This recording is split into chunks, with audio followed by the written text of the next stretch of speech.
just be right here, right now. I'll hold your hand, so please don't frown. I won't let you fall to the ground.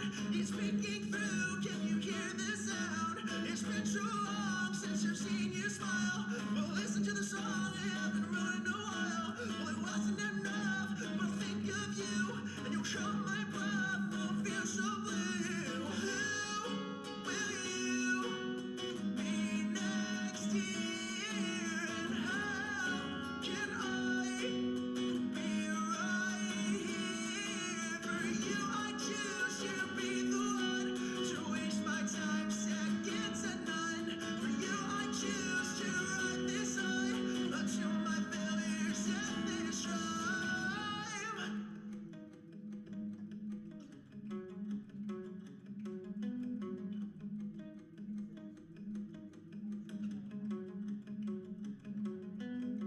I'm running out of this sensation. It's a feeling, oh, a sense of elation. Could I float or could I fall? Would you be there to see it all? Would you be there to see it all? Would you be there to see it all? Oh, so you feels like pressure, but I promise you it's something to treasure. You stole my heart when you had the chance, and I thought we were just the best of friends. Well, just a tiny crush from your point of view, but my whole world is onto you. Well, you made me fall in love, now I'm stuck in this hole. Well, it's just another feeling that I can't control. Who will you be next year? And how can I be right here for you? I choose to be the one to waste my time, seconds and none. For you I choose to ride this high until my failures end this rhyme.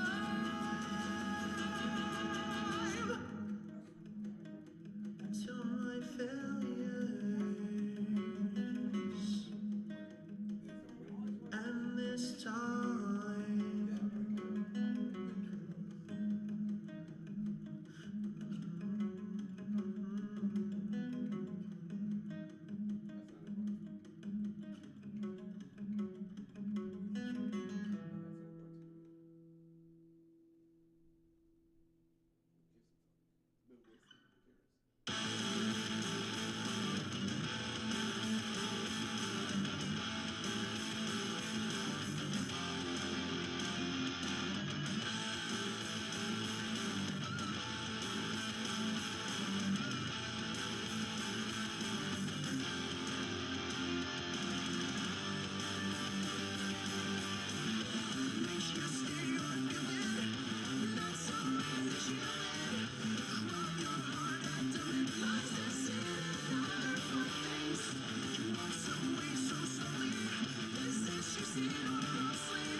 giving it to you good with It Doesn't Feel Right. Again, that is Upon Your Dead Body. This is your local bands here in the RGV. They are going to be coming on. A little something has happened, so it's taking them a little bit longer to get here, but they will be here, and we will be doing this podcast live, like always, with Jackal's Corner. So, guys, yeah, we're gonna go ahead and switch it up a little bit and play some other bands from the RGV because it just would not be RGV Jackal's Corner without playing some other stuff from the RGV. So, as you guys know, I'm a big, huge fan of this next band coming up. That band is called Vibra Haven. I fucking love these guys. Or if you're Matthew from Vibra Haven, you say Vibra Vibra Hooven. So guys, I'm a really humongous fan of Viberhaven, probably their biggest fan they got, and I will always be there for these guys. They are always welcome on my podcast. And if you are not one of the lucky people that have gotten a chance to check out this amazing band, check them out, man. You guys are about to hear some of their stuff right here live on Jackal's Corner. They've been on the podcast a couple times, and I want them to come back on.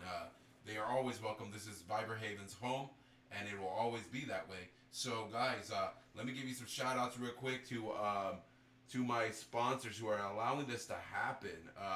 We're going to give a shout out, first of all, to um, my boys out there at 5x5 Brewing Company, um, serving up some of the best, baddest beers you've ever had. Um, they are doing awesome things right now. They just released their 40 millimeter stout. Um, they just released this. Babe, grab this can and just put it in front of the camera over there, sweetheart, please. That is going to be the 40 millimeter stout that is just good. That's good.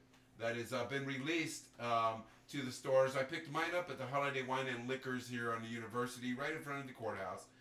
They also got 5x5 over at the some other liquor stores. I believe Specs has them. I'm not sure if Feldman's does, but I'm pretty sure Feldman's does. Some Select Stripes has 5x5. Some HEBs have 5x5. And you can also pick that up at Specs. So go in there. Get yourself some 5x5. Support local all the time. Support local. Why give your money to a company that doesn't even give a fuck one way or another about you? Let's give our money to the local people, and that is 5x5 Brewing Company, man. They're doing the damn thing out there in Mission, Texas, and from what I hear, they may be moving to Edinburgh, Texas, which is going to be fucking amazing because I live here. But yeah, guys, they just released 40 millimeter stout. If you're a guy who likes coffee beers or a girl who likes coffee beers, we don't discriminate. Get yourself some of this. This is a 40 millimeter coffee stout, and this is one of my favorite ones that they have. This beer is an amazing beer. It is brewed right there in Mission, Texas, man. And the artist that did this is you can see a lot of his art displayed for consignment, so you can buy his art there at 5x5 Brewing Company. And he is a local artist. I believe he was a part of the army, and like it matters what branch he was in, he served, and that's all that matters at the end of the day is military brothers. So get yourself some 40 millimeter stout. They also released Moorfield Blonde, which is another good beer. So right now they got out Moorfield Blonde, Burnett Bombshell, Fubar, and 40 millimeter stout in your local stores. So get that there. Also, while I got you guys on the line, just want to give you guys some info about 5x5. 5x5 Brewing Company is looking for a sales representative for the San Antonio area. That is a sales representative at the San Antonio area. So guys, while I look this up to get you guys all that info, get yourselves situated. The podcast will be starting real soon. But guys, get yourselves out there and get yourself set up with 5x5. Get hold of George Rice, or get hold of anybody at the 5x5 Brewing Company out there in Mission, Texas, in the Mission Food Park, and they can give you some more information. They're looking for somebody who can get their butts out there and slang the shit out of some beer. Get beer in bars, stores, all that good stuff in San Antonio, Texas. So let's share the wealth in San Antonio and get somebody up there and get them out there. Do you know somebody in San Antonio that could be an awesome person that could slang some 5x5 beers? Well, let us know. And if you can't get hold of people in 5x5, please get hold of me with your contact information, and I will pass that on to the people of 5x5. Now, having done that, let's get into some more music while we wait for the band Upon Your Dead Body. So thank you guys for tuning in, and thank you guys for always supporting me. I also want to give some love to Motor Ramen out there in the Mission Food Park. Get your butts out there. Get yourself some Motor Ramen. Support local. It's good food. I totally enjoy it a lot. They have some amazing rice there that I would kill for. It is so good. Let's give some love out to Concert Culture also. Yeah, you guys got a concert coming up. You need sound. You need lighting. Hit these guys up. They're gonna take good care of you. This man has multiple experiences in taking care of bands, not only local but international and signed bands. So take care of them, and they will take care of you. Always remember, the price may be high, but you pay a lot for good quality. If you want cheap, then you pay cheap, and you're gonna get that. Whatever you pay is what you get. Remember that, guys. Also, I want to give a shout out to eatmetexas.com. That again is eatmetexas.com. Hey, bro, what's up?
All right, guys. Sorry about that that brief pause in the sound and all that. I just had to give directions to my guest tonight, how to get here. Got kind of confusing and all that good stuff. But anyway, like I said, we're gonna go ahead and jam out to some Viber Haven. We're gonna start it out with some, I guess, some Nuclear Kings off of their latest album. They are.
Okay, guys, that was Viber Haven off of Hardened by Toxin. That was Nuclear Kings. That is their newest album that they have out. I believe they are in the studio or getting ready to go back in the studio to record some more music. And you should be having some new Viber Haven. I believe so. Guys, let's go into some more music from our beautiful RGV. Um, we recently just had this band on here, and I want to put some more of their music on. Without further ado, let's listen to a little bit of the guys of Avert Enemy. They just got finished taking a couple shows with Soulfly, and congratulations to them on that. They did really well, pretty much all sold out shows, and that's amazing. That's going to show big hops for the RGV. So that's amazing. Thank you guys for rep the RGV in a badass way. I fucking love all of you guys of Avert Enemy. Man, you guys are welcome here anytime you guys want to come on. Just shoot me a message and you guys can come on, or just show up and say, hey, let's shoot a podcast, even if it's midweek or Monday or Tuesday. I don't give a fuck. I don't have shit to do other than do this podcast. So, fucking A. Anyway, without further ado, I'm going to give you guys Avert Enemy with Political Cancer.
again was Avert Enemy with Political Cancer. Man, check these guys out if you haven't checked them out. You need to check them out because they are amazing. If you like bands like Pantera, Slayer, good old fashioned thrashy metal, check them out, man. They are amazing. They have a lot of influences, and go ahead and look back at my back podcast of Avert Enemy that I had them on there and listen to them, man. They are really cool guys. I respect them a lot. I have a lot of love for them. They're part of the whole family that I named my podcast after, Jackal, after the one and only great Johnny Jackal Mayhem. May you rest in power, my brother. You and your brother Mike. Mike! Love you, brothers. Johnny. Fuck, brother. Sick. I fucking love you, brother. Hopefully you're tearing it up in the afterlife, my man, and I know you are. Yeah, man, give love to Avert Enemy, man. These guys are some great people. They make some great music. And check that podcast out where you find out how we all met. It's a pretty cool little story. Hey, brother.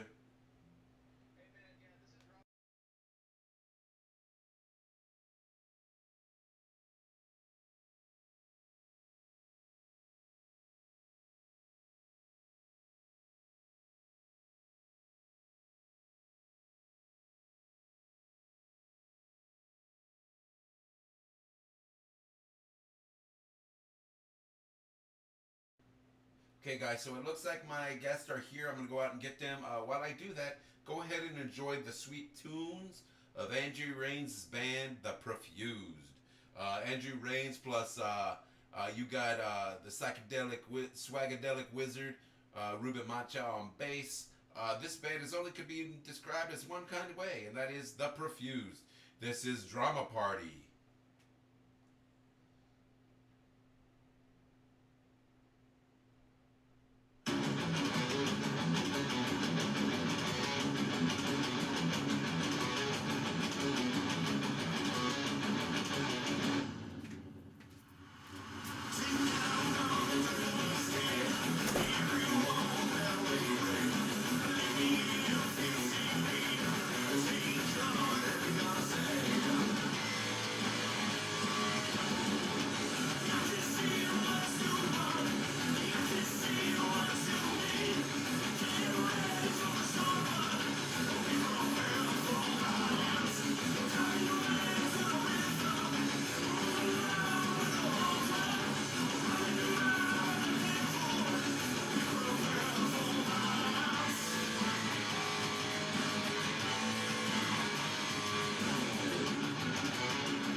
My wife, Brenda.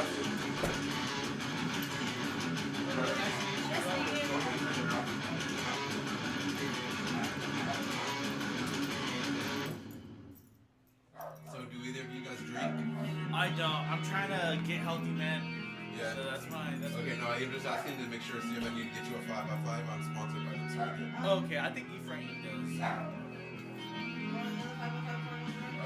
Yeah, I'm gonna go ahead and get a 5x5. Pass me up for Mark. 40. Babe, a 40 mil.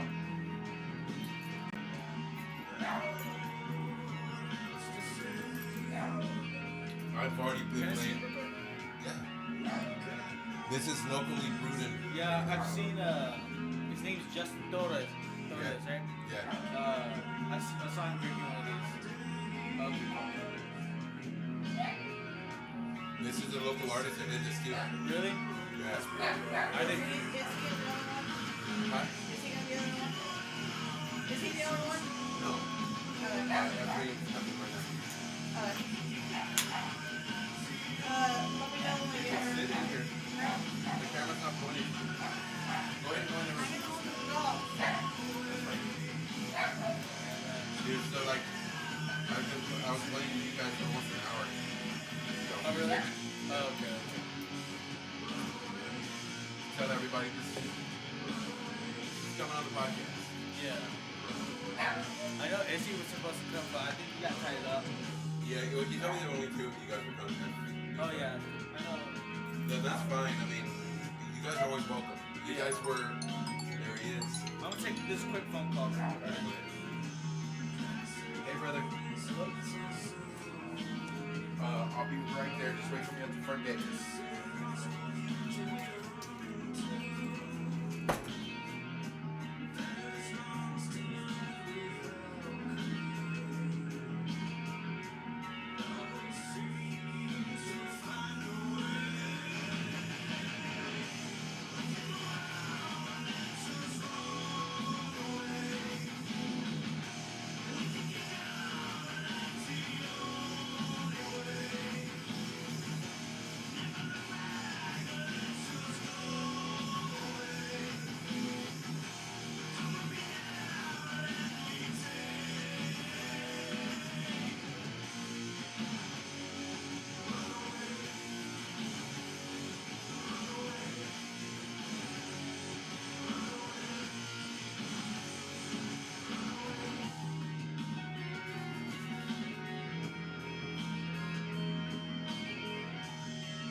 This is my wife, Brenda. Hi, how you doing? I'm good. How are you? I'm doing good. You want a beer? Could I shake yours? Yeah, Yes. right there. Right down the To hall, left? to the left. First door on your left. Second door on your left. Yeah, the other one's an air Air conditioner. conditioner. Dude, this is so cool. Right, it's perfect, man. It's taken me a long time to get this set up the way it is. Obviously, I've gone to a lot of shows. It's what I do. I remember playing on that one. Yeah. Dead at 12. Yep. Right, well, with Dead at 12. Yeah, yeah. How you do? I used to mess with the guy, the other guys at Dead at 12 all the time. Because they get done with the gig, Um, right? And you guys are always playing at 12. yeah. And Oh you, yeah. and you guys get done, and I'll be like, y'all aren't dead. I'll sabotage it, man. That's funny. And then they're like, damn it. And I know they're starting a new project. Yeah. It's been kind of on the down low, and I have to go track it down. So yeah, it's gonna be something a little bit different. Alright, alright. Have you seen Bloodlines? Huh? Bloodlines? Yeah. Yeah. It's one of my favorite bands. Yeah. Yeah, so pretty much we just chill, man. It's just that's how I do the podcast. No certain questions to be asked or anything. It's just I like to keep it all. I want it to be where it's just homies hanging out talking about music and what they do. Yeah. I figure that's the best way to do a podcast, you know? Yeah. All these fucking people that have fucking scripts and shit, that ain't a podcast. That's a TV show. Feels like Okay. Um, You got the mic? hold on. Yes.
And we are ready to go.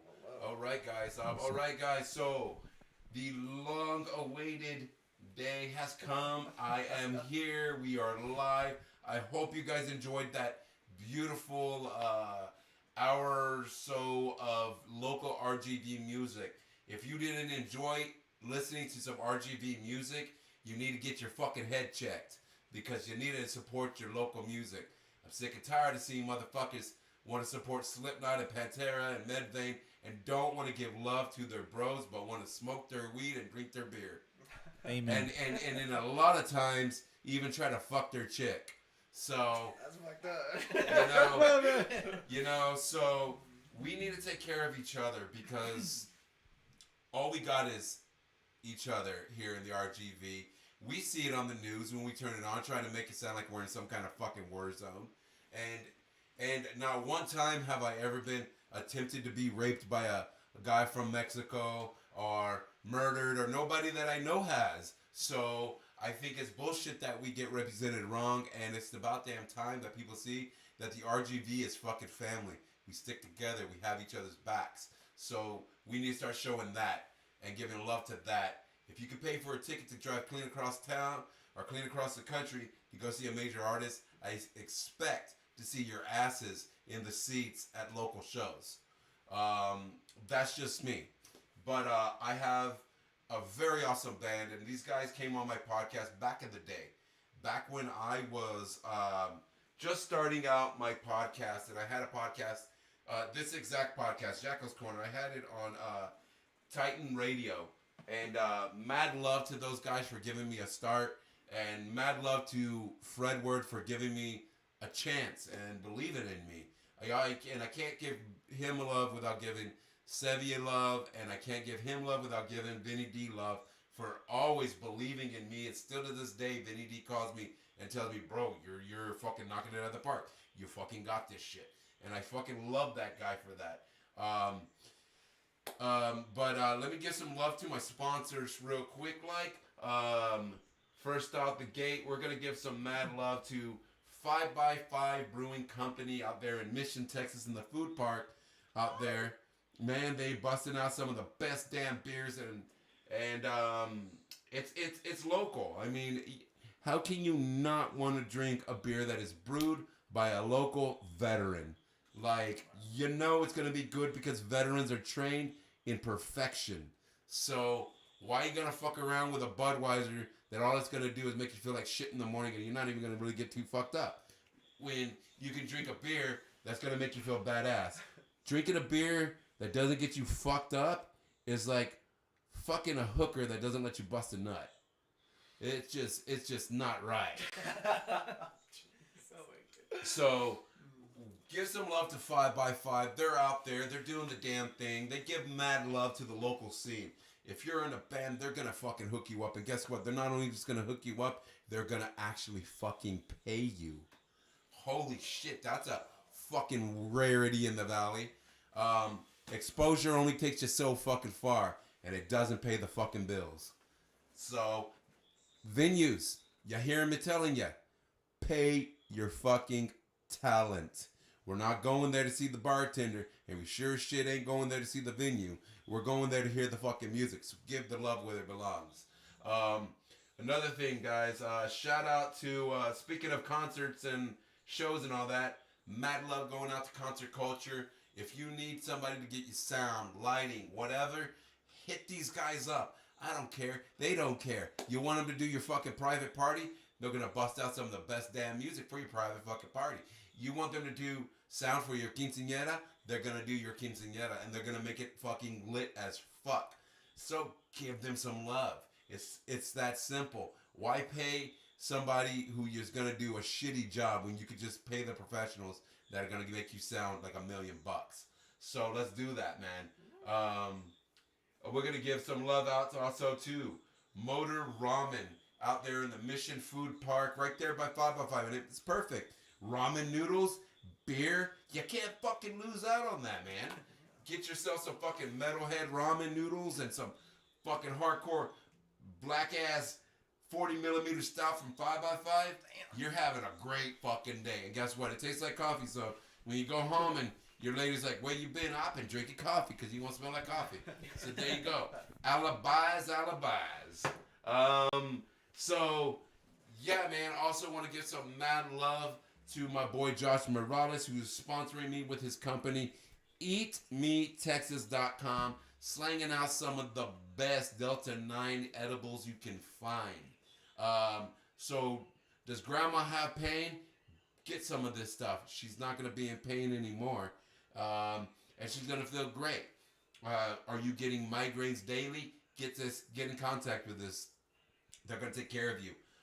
With that being said, I want to get straight into this podcast. I've been looking forward to this. This is going to be an amazing night. This is my boys. They showed me love when I first started. And interesting story is that this is the reason why I started my podcast this way, was because of you guys. Because I had some issues trying to get you guys on my first podcast originally. It was a thing of saying, hey, well, they didn't have a lot of fan base at the time, and why do you really want to put them there? And I was like, because that's what Jackal's Corner is about. I am about the band that is local, the underdog, the band that is a fucking amazing. They just need that person who gives a fuck to put them out there. And I've always been a big fan of y'all's. And by the way, this is Upon Your Dead Body. They are an amazing band. If you haven't listened to them, you guys are really missing out. This is a band that has a lot of talent and is going to go places in the valley. I told them this when I first met them, and I meant it. I see it. And a lot of people think it's just bullshit that I tell people this, but I believe this. I've told bands before, bands such as Shattered Sun, back in the day when they were first starting out, and they wanted to quit, that they were going to make it big. Now look at them, touring the world, signed to record labels. Their vocalist, Marcus Lill, is now the new vocalist of El Nino. Oh wow. You see, That's crazy. big things happen. You see, I'm not one of those guys that just tells a band, oh, you know what? You got me moving a little bit. I'm gonna dig it. You're gonna make it big. No, fuck that. I'm one of those guys that when I hear it, when I feel that emotion that person was going through, when they wrote that song, I feel that. I know that band's going somewhere because that is what sells. That is what record labels want to hear. I worked at Capitol Records when I lived in California. I was a talent scout. I know what they're looking for. They want that band that when you sing a song about that vindictive bitch that you dated and took everything from you, you feel that. Even though if you didn't have a vindictive bitch in your life, you fucking feel that. Yeah. And that's an artist.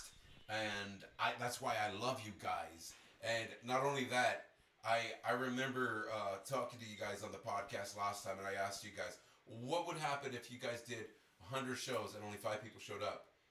And you guys straight out said, well, that's 5 people that showed up, and we're going to still play. Fuck yeah. And when that was the moment that I said, yeah, these guys are legit as fuck. You see, because you get bands, and they think, oh, well, if I don't have a X amount, then it's not worth me playing the show, and I'll cancel the show. Now, fuck that, because you don't know. Maybe there's that one fucking person that's in the audience that has a friend or related to somebody who's in a label, and you change their life, and they go tell their relative, hey, this band's amazing. And then they check you out. You see, I was a guy who messaged Chuck Billy, vocalist of Testament, and told him, you got to see this band Shattered set. And they came down and they checked them out and they signed them. Wow. And then after that, they got signed to Victory Records. Wow. You see, It's incredible. and it's because I believe in people. Like, you see, it's not. A lot of people say, well, you support all these artists. No, it's not that. I support a dream. I'm supporting their dream. You see, I know what it's like, and I got told that I couldn't perform anymore because of how bad my heart was. I couldn't take the adrenaline that you get on stage. And it broke my soul. It really did. Because music's my world. It's what I love to do. You know, and I said, what can I do? I can't get on stage again. What can I do? I gotta stay in music. And then Vinny D and Fredwood came to me and was like, hey, you know all the bands. You got an amazing voice. How about you come to Titan Radio to do a podcast? You can name it, do it how you want. All right. My homeboy, the guy who I have his memoriam right there underneath the Dreamcatcher, Johnny Jekyll Mayhem. That's what the podcast is named after. Jekyll's Corner. He passed away, and this man loved local music. He didn't care what genre it was. He just loved local music, and his motto was, if you're sitting still, you're burning money, because that's money that could be being made. You see, and he always was about that. He didn't care. He just loved music. And what's a better way to honor a person like that than to name a whole podcast that's about that for him? You know, and you guys have always been a big part of what I like. And when I saw you guys come back full force again, I was like, fucking A, they're coming on the podcast. Yes. And then I saw your videos on TikTok, and I was like, man, fuck yeah, I like this. I showed one of my homeboys out in California y'all's stuff. And he is the most gatekeepering motherfucker I've ever met in my life. Yeah. Like, this guy will talk shit about Def Leppard's drummer. He's like, I'm like, the guy has one arm. The fuck, bro? Like that. You That's know? messed up. And he heard you guys, and he was like, oh, fuck yeah. He said, see, that's what needs to be on the radio. Not this bubblegum fucking MJK motherfucking guy. Yeah. MGK, fuck Machine Gun Kelly. And We're better than Def Leppard. yeah, apparently he liked you guys a lot, and he said it reminded him of the days where he was happier in life. He said it reminds me of the music I listened to back then. Yeah. And he said, I love it. He said, these guys would be an amazing band to open up for like Red Jumpsuit Apparatus or My Chemical Romance or any of them. He says they would just fucking blow their. He said they would be awesome to open up for him, but they would probably steal the show. Damn. You know, and I agree with him. Wow. You see, because I really enjoy listening to y'all stuff. I really enjoy it. It reminds me of back in the day when music was fucking written legit, and it wasn't this lame ass fucking bubblegum watered down bullshit that's all over the fucking it's all over the fucking radio today. Like a lot of people get mad because I don't like Machine Gun Kelly. I fucking despise this fucking guy, and they're like, "Oh, you just don't like him because you're not doing what he's doing." I said, "Let me tell you something. I would buy a fucking rope and hang myself if I ever fucking got to the point where I had to write music like him." Oh man, yeah. Like the only reason he does the music he's doing now is because he got fucking owned by Eminem. Yeah, he did. And then what's gonna happen now? Now he's getting owned by Corey Taylor. What's he gonna do? Go write country music next? Right. Go yeah. get owned by George Strait? Yeah. You know? That's exactly what he's gonna do. You know? Like, dude. And then he's like, well, y'all, everybody's jealous because I'm with Megan Fox, who hasn't been. Like, that chick's been rode more times than a fucking carnival ride. Like, fuck that. She's like the community doorknob. Everybody gets a turn. Oh my man. gosh. You know? But, you know? But with that being said, man, what have you guys been up to lately? And I know you guys are working with some new stuff coming out. Yeah. And all that. That's right, yeah. Is there a date for it to come out yet? Or? Yeah, we've got a new single coming out. It's called "You Are My Favorite," and it's coming out May 20th. Yeah. And is my mic on? Can you hear me? Mhm. Hello. Mhm. Yeah. How about So- mine? Is it good? Yeah, Yep. we're good. Okay. So it's coming out May 20th. It's called "You're My Favorite," and this is a song I wrote a while back, actually, while I was working as a server at a restaurant, and I was there with working with a couple of friends of mine. And basically, it's just about being kind of obsessed with somebody in a very unhealthy kind of way. Right. Somebody who was in a relationship, and it's kind of about wanting what you can't have. Yeah, the unattainable. The unattainable, yeah. And so with that song, there was like a special thing that me and this person would talk about, and we would essentially just work together. And both of us really like this band called Coheed and Cambria. Oh, fuck yeah. I love Coheed. They're my favorite band of all time. Oh, yeah. And there's this part in Coheed and Cambria where he says, well, you were my favorite. And me and this person would always sing this song.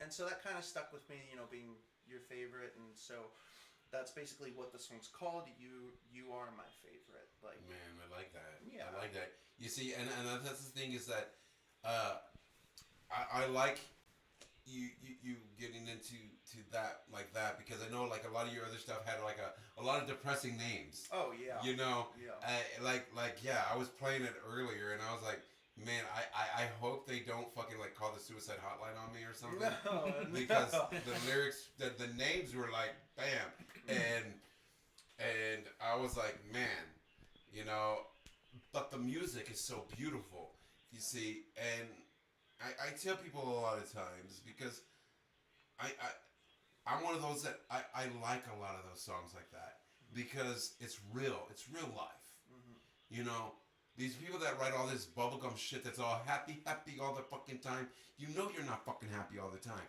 No. We're humans. We go through emotion. Right. And music is supposed to be the outlet for that emotion. You see, I've been through shit. I've been through a lot of shit. I'm 40 fucking 1 years old, going on 42. I've been through some shit.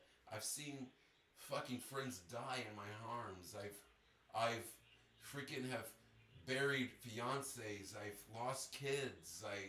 I've been through some shit. So yeah, I like to listen to some shit that kind of is low and chill that lets me feel those emotions. Lets me remember them again. Even if it's a thing that I'm shedding tears for them, it's healthy for me because I'm not holding that emotion in as a poison. Yeah. You see, and I thank you guys for writing music like that because a lot of people don't. Because a lot of people are like, I don't want to make somebody sad. Well, fuck that. It's an emotion. And all human emotions are good. Yeah. That is the reason why I'll go to a fucking death metal show and feel that rage and get it out. Yeah. And then that's why I'll go to a country show and feel that love and just hold my lady close and dance with her, because that is human nature. Yeah. And that is what music's about. It's about giving people an emotional outlet so that they can get rid of that poison that just toxifies their body. Yeah. You see, and you guys are a big part of that. And I hope that people that watch this give you guys a shot and listen to your music. And I know that my boy with Come and Take It in Austin, he said he's going to be tuning in tonight. So book these guys immediately. Book them. That'd be cool. Yeah, book us. Yes, please, please. I personally give you my word that these guys are amazing. I vouch for them. You can take that to the bank, my friend. Dude, thank you so much, I man. know, Yeah. man. Fuck yeah, dude. Fucking awesome. You guys are fam, dude. Dude. I fucking love you guys to death. And I've known this guy for years. He had a band called Killing and Apathy. Okay. Yeah. And they were a part of this group with Shattered Sun. And these guys, the Periwinkle Massacre. Okay.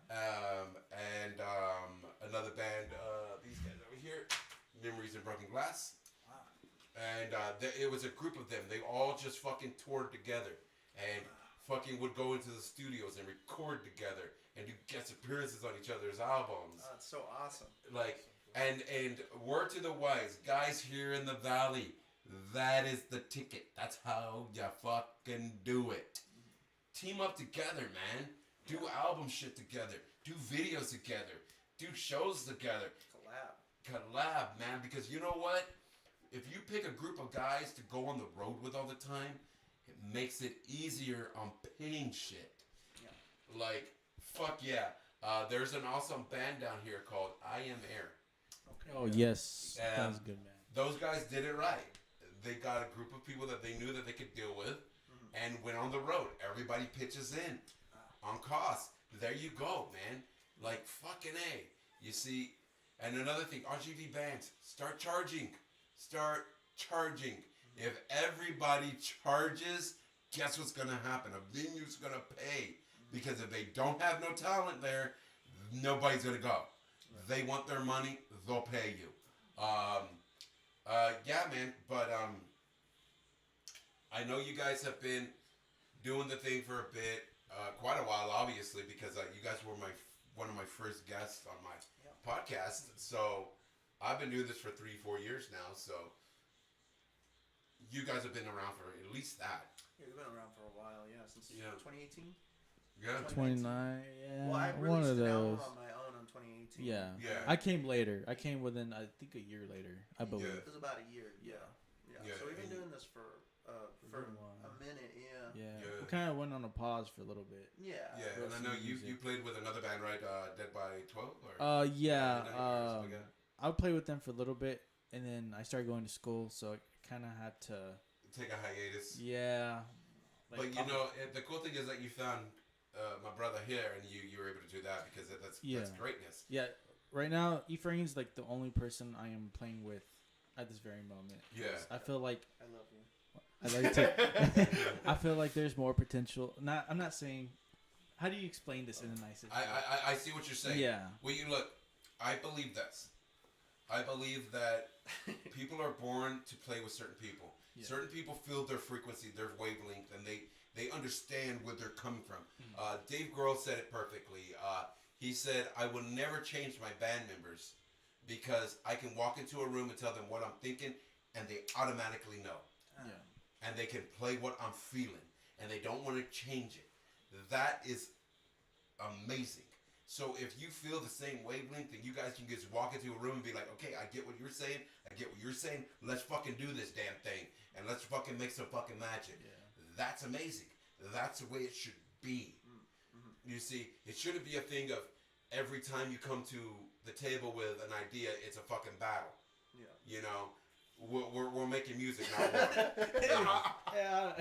If you only knew I've Resting. been behind closed doors. Yeah. You know, there's going to be some butting of heads. Yeah. There's going to be, because we're never going to all think the same. Yeah. There's going to be butting heads, but every single step of the way. I've known bands that everything's an argument. Yeah, no. And Oh yeah, most definitely. you see, that's why I like bands like And the Hero Prevails. Oh, they're great. Man, fucking amazing band. And I'm gonna tell you this, bro. If you ever did a special guest on there, you fit right in with the way they look and everything. You just. Whoosh. I've always thought you were like gonna be a part of And the Hero Prevails. I'm like, this fucking guy. He has the look and the sound and everything. Damn. But yeah, guys. So And the Hero Prevails. Get these fucking guys on a show with you guys. Yeah. Come on, man. What are y'all doing? Yes sir, yes sir. Like, damn, guys. But yeah, man. You guys bust your ass, and that's what I like. Yeah. You guys put out good music, and there's a lot of bands out there that they don't.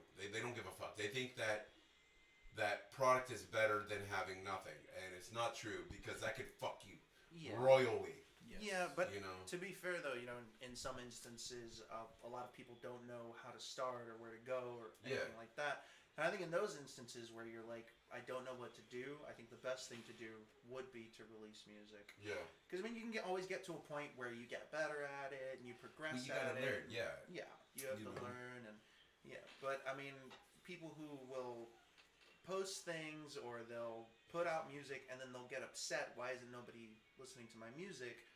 Well, that's on you. You know, Yeah. you have to get it out there. You have to promote your stuff, Absolutely. which honestly, I'll be honest with you, is extremely exhausting. It is. Yeah, but if you're not doing that, if you're not getting your music out there to people that want to listen to it, Right. you know, because you can tell your friends, hey, like I got this new song out, like please listen to it. You know, Yeah. there's no guarantee they're gonna listen to it. Oh, at all. No, even though they're your friends and you know great friends, you can always have that friendship. But yeah, when it comes to that, I think it's okay to have bad music out because one, people can see your progression as an artist, Oh, absolutely. and two, it helps you learn and it helps you gain that traction that you Right. need. Well, absolutely. But the people that don't care about the releases they put out and then they get upset about, well, why did nobody like my music? That's on you. Absolutely, absolutely. You see, I'm one of these guys who, but it's because I've been doing stuff with music for years. I put my first album out when I was like fucking 12. Yeah. Like music's, it's always been a big, huge part of my life, and I blame my mom and dad for that one because like they took me at like fucking 6 or 7 years old to go see fucking Pink Floyd. Wow. Like, what else am I supposed to do after that? Like, damn. It's an experience. Yeah. and my mom's like, God damn it, this kid's gonna do drugs. I'm like, wait, you can't show me Pink Floyd and expect me not to, damn it. Damn.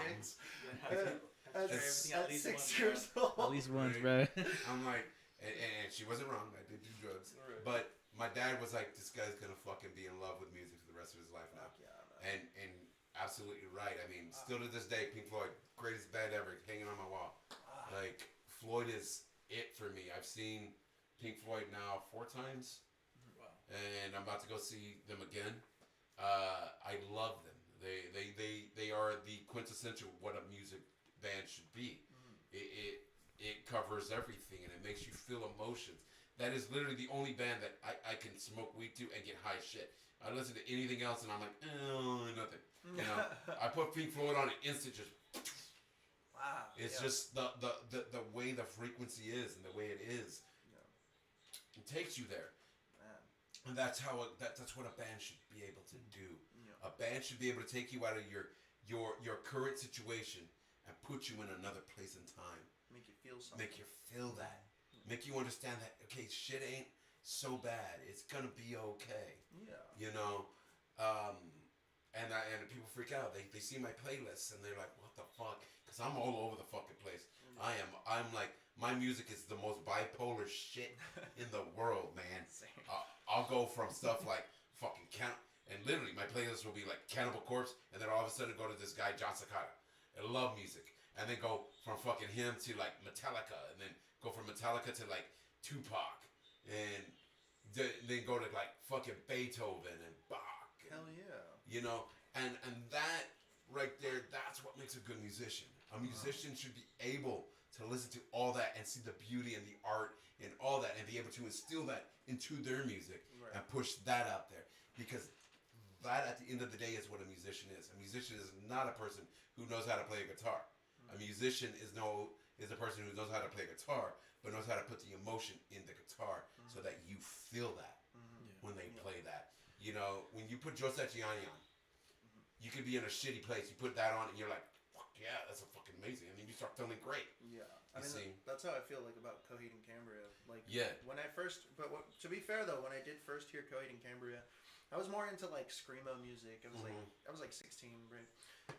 But when I first listened to Coheed and Cambria, I was like, man, what is this? Like I didn't like it. I didn't like it at all. And the reason I didn't like it was because there was no like screaming in it or anything like that. It was the Good Apollo on Burning Star 4 album.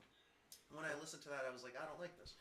But when I gave it a second chance, I realized when the song Welcome Home played, and that beginning riff, the dun dun dun dun dun dun dun. Oh yeah, dude, I love that song, dude.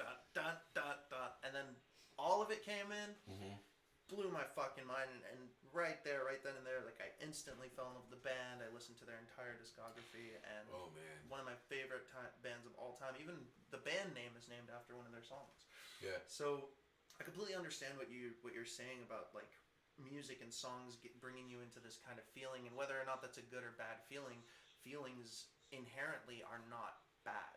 Yeah. People tend to label them as like bad things, like being angry is bad, being Yeah. sad is bad, Yeah. and there's usually these negative things tied to emotions. But in reality, if you're not able to feel your feelings, you're gonna end up having a lot of issues. And so when I make music, or when we write music, the main goal I want to focus on is, of course, telling my story, telling the stories of others, and creating these kinds of narratives and these kinds of stories within my songs Absolutely. to try and help people, one, understand that they're not alone, two, understand that the world is absolutely crazy and anything could happen, and three is to feel your feelings. And that's what I do with these songs is I will put myself out there. I will say, what's going on in my life, how it's going, what I'm feeling, and most of the time it'll bite you in the ass, but overall, yeah, it does. It does. It does. 100%. Yeah. 100%. But you know what's crazy What? is that when people listen to those like that music, Yeah. like the sad, super sad music, Mhm. sometimes they're happy. They Yeah. enjoy that music. Yeah. And like if you go to a concert and sometimes like for example Counterparts, they're a heavy metal band. I forgot what song it was, but it basically talks about suicide. You expect like, what are these people listening to? Like, do they want to commit suicide or do they want to do whatever? But half the time they're like enjoying their. Most of the At time the it's because concert, they're going They're through those moshing, feelings. they're Yeah. jumping, they're screaming, because Mhm. like you said, it's emotion, I guess. Yeah. you can say. It's like you said, when you go to a concert and you feel that rage and you let that rage out, Yeah, and so I think that's a big deal, man. I mean, is feeling your feelings, and like not a lot of people know to feel their feelings. A lot of people stray from them or like push them down and stuff. And like you said earlier about like crying, I think it's 100% completely fine to cry. I think it's Absolutely. a totally normal feeling to have, and yeah, I mean, I think it's completely fine. I cry when I'm sad, like, and I don't think there should be any shame in that either. One of those Do we ones. have a song named that? One. I cry when I'm sad. Yeah, right? I feel better You know- when I'm Oh, sad. I feel better. when I'm sad. It's about being Yes. comfortable in There you go. sadness. Yes, I played that one tonight. Okay. I hell feel yeah. better when I'm sad. Yeah. Yeah. I was all like, I do too. I get you. You know, it's no, one of those. A FUBAR. That is FUBAR. Right. Yeah, man. So see, these are the FUBARs.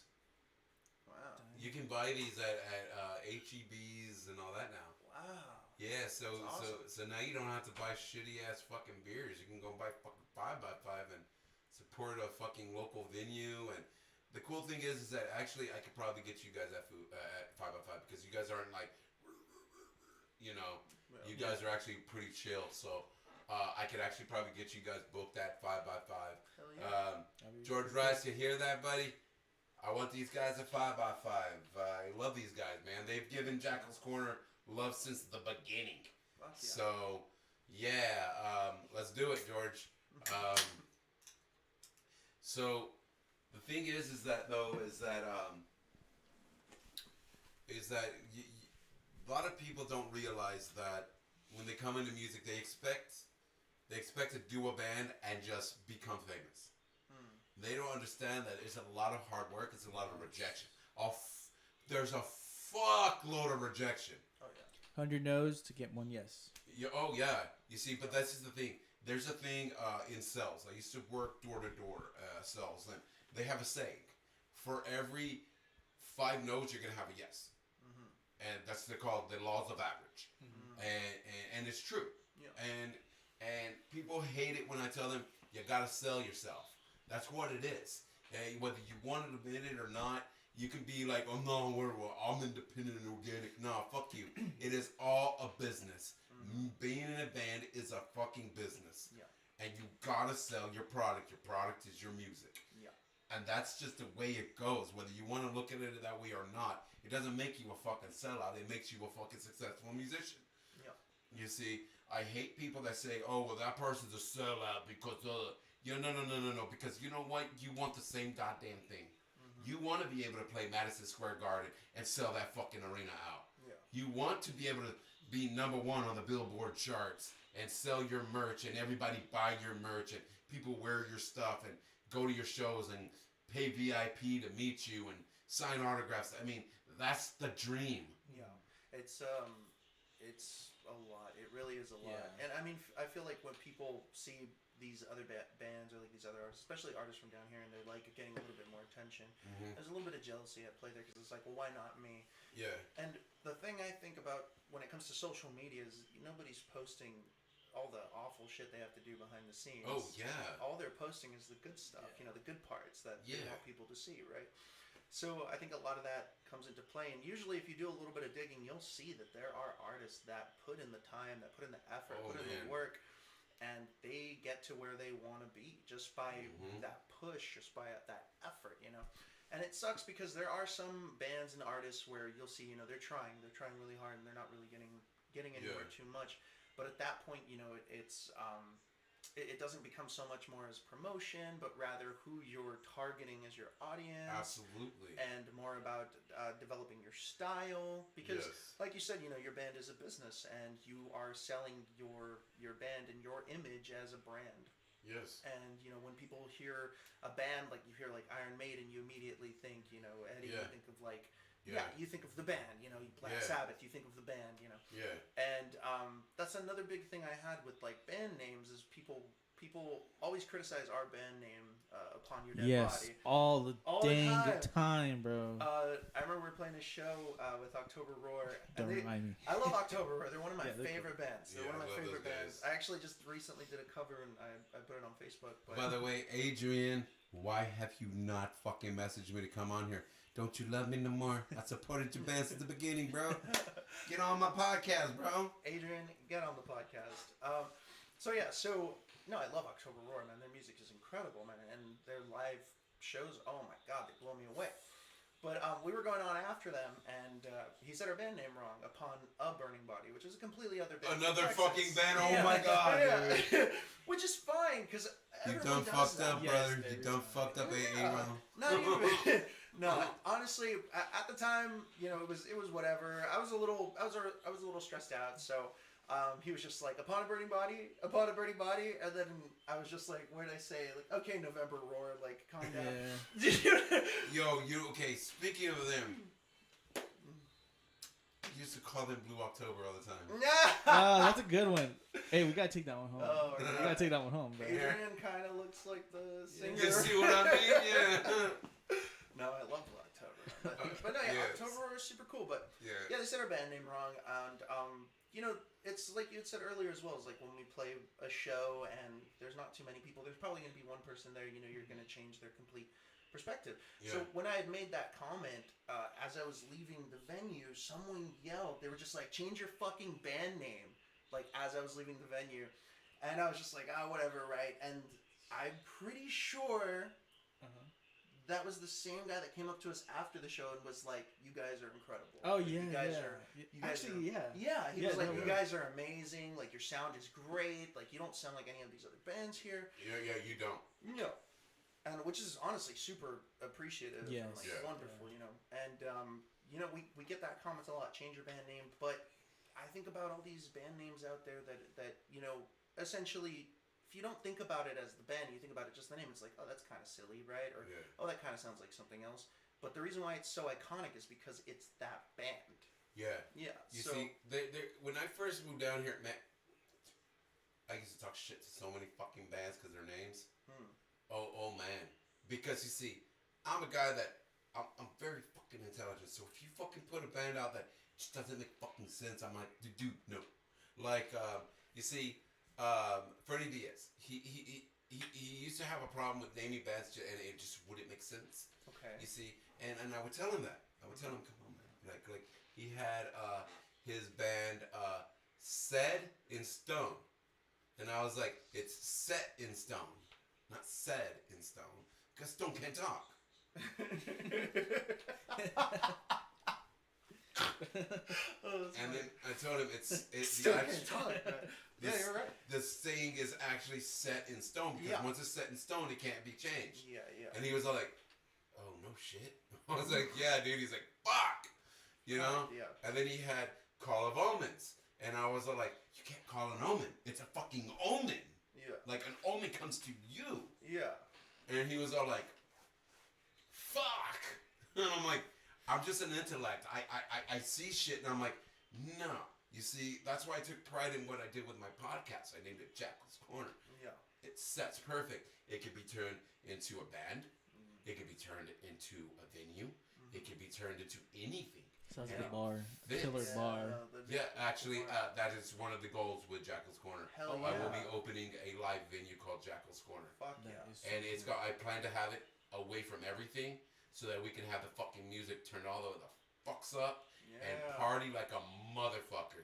Fuck yeah. Because that's the way it should be with music. Yeah. Fuck that shit. I hate venues that are like, oh, you gotta turn your thing down. Man, it's fucking rock and roll, baby. You fuck. If it's too loud, you're too fucking old. It's straight out. Yeah. Yeah. You know. I mean, I'm going Agree. deaf, but I'm. Yeah, I know. Where are your monitors, bro? Yeah. You know. I'm one of those who I love my music loud. Hell I yeah. love to feel that power behind it, and that's what I want for this. I want it to be that, and the stage. I've already got it all pictured out. The stage is gonna have all our greats who have passed away. Mm-hmm. You know, Jeff Hanneman, Dimebag Darrell. That's gonna be the backdrop painted on the wall for the stage. Ah, yeah. So that way, bands could say they got a chance to be on the stage with these people, Oh. these That's greats, these heroes that so many people have. You see, and I'm gonna have other people, other musicians painted. Scott Weiland, Rest in Chris peace, Cornell, Taylor yeah. Hawkins. You know, dude, that broke my heart with Taylor, man. That's funny, or not funny, but it's weird because I was at a drum clinic during that time, Damn. and well, you saw my story right on Instagram. I think so. Well, yeah. Yeah, I was doing some drum lessons with Matt Greiner from August Burns Red, Fuck yeah. and like right after that session, I just remember, or no, my girlfriend had told me, she's like, "Hey, one of your favorite drummers died." And I was like, "Who?" She's like, "Taylor Hawkins." I was like, "Nah, she's just probably picking on me." Yeah. Nah, I'm like, and I look, I was like, "Oh dang, like he died at at 50, you know." It's Well, crazy. thankfully, you didn't do like I did when my freaking wife told me. She's like, Dimebag Darrell died, and I was like, dude, why do you have to be such a fucking dick and lie? And she sent me the link, and I was like, no. Holy Fuck. shit. Literally, Dimebag's one of my heroes. My personal email is Dimebag. Wow, yeah. Like, fuck. And it's fucking crazy because I'm from California, and Dime is still like my fucking hero. Like, Yeah. I don't think there will ever be another person like Dime. Period. And people from Cali get pissed with me because they're like, you don't care about the people that are from the West Coast. I was like, I do, but they're not Dime. Mm-hmm. Dime fucking revolutionized the way a guitar is played in metal for fucking ever. Mm-hmm. You see, you get when you got a person like Zach, fucking what is his name, Zach Wow, Zach Wild. who played with the fucking god Ozzy Osbourne. and he still fucking takes your style, that says a lot. That says a fucking lot. You see, and Dime was just that person who just loved to be on stage. He loved to play. He didn't give a fuck how many people were in the audience. He just wanted to play his guitar. You know, you could have taken him and put him in a fucking desert with nobody around, and that guy would have fucking shredded his guitar like nobody's business because he loved what he did. Fuck yeah, man. You meet these people and they're like, oh, well, you know, it's hard because I don't get these people in the audience and people don't buy my merch. Just play. Just fucking play. Yeah. Do what you love to do. Just play. And everything else will come along. Yeah. Just fucking do it. You see, that's why I make this podcast the way it is, where it's just relaxed. Just guys hanging out, talking, having a good time. Because it's the way it should be. Yeah. Just do what you gotta do, and it's gonna get out there. You see, that's what Dime did. Dime just went on stage and did what he's always loved to do. Right. Yeah. He didn't care how it was in the audience. He just did what he loved to do. Yeah. You know? Fucking Vinnie Paul, the reason he's the greatest fucking drummer to ever fucking exist is because he did what he loved to do. He didn't give a fuck. You see, I was one of those guys, I was at the show that Dime got shot. For real. Oh wow. And it fucked my head up for life. Because seeing what I saw, seeing Vinnie Paul jump over that drum kit and just holding his brother, screaming, like, what the fuck? It's traumatizing. It is, man. And then to find out that it was a Marine, and I'm like, no, little brother, no. You know? Yeah. And it happens a lot. You see, and here's a little trivia that's going to blow your fucking minds. Okay, so check this out. Dimebag Darrell died December 8th, 2004. Okay. John Lennon died. Oh, no, he died December 8th, 2004. Dimebag. John Lennon died December 8th, 1980. Both musicians died by a fan who was upset because they changed their music. Oh, Wow. okay. And they both were shot. Wow. Fucking, Yeah. what the fuck? That's a wild coincidence. Yeah. Yeah. You know, and Hope nobody shoots. I know. I was about to say the same thing. just stay to the music. I'm just the drummer. Yeah. I like that. I'm just a drummer. Why do you keep making the same music? I don't want to get shot. Yeah. God damn it. If you don't know, Yeah. then you need to check out this podcast. If you don't know the Yeah. inside joke. Yeah, right. You just watch the podcast, you'll know why. You know, but and that's what makes me sad because a musician should always be able to grow. Absolutely.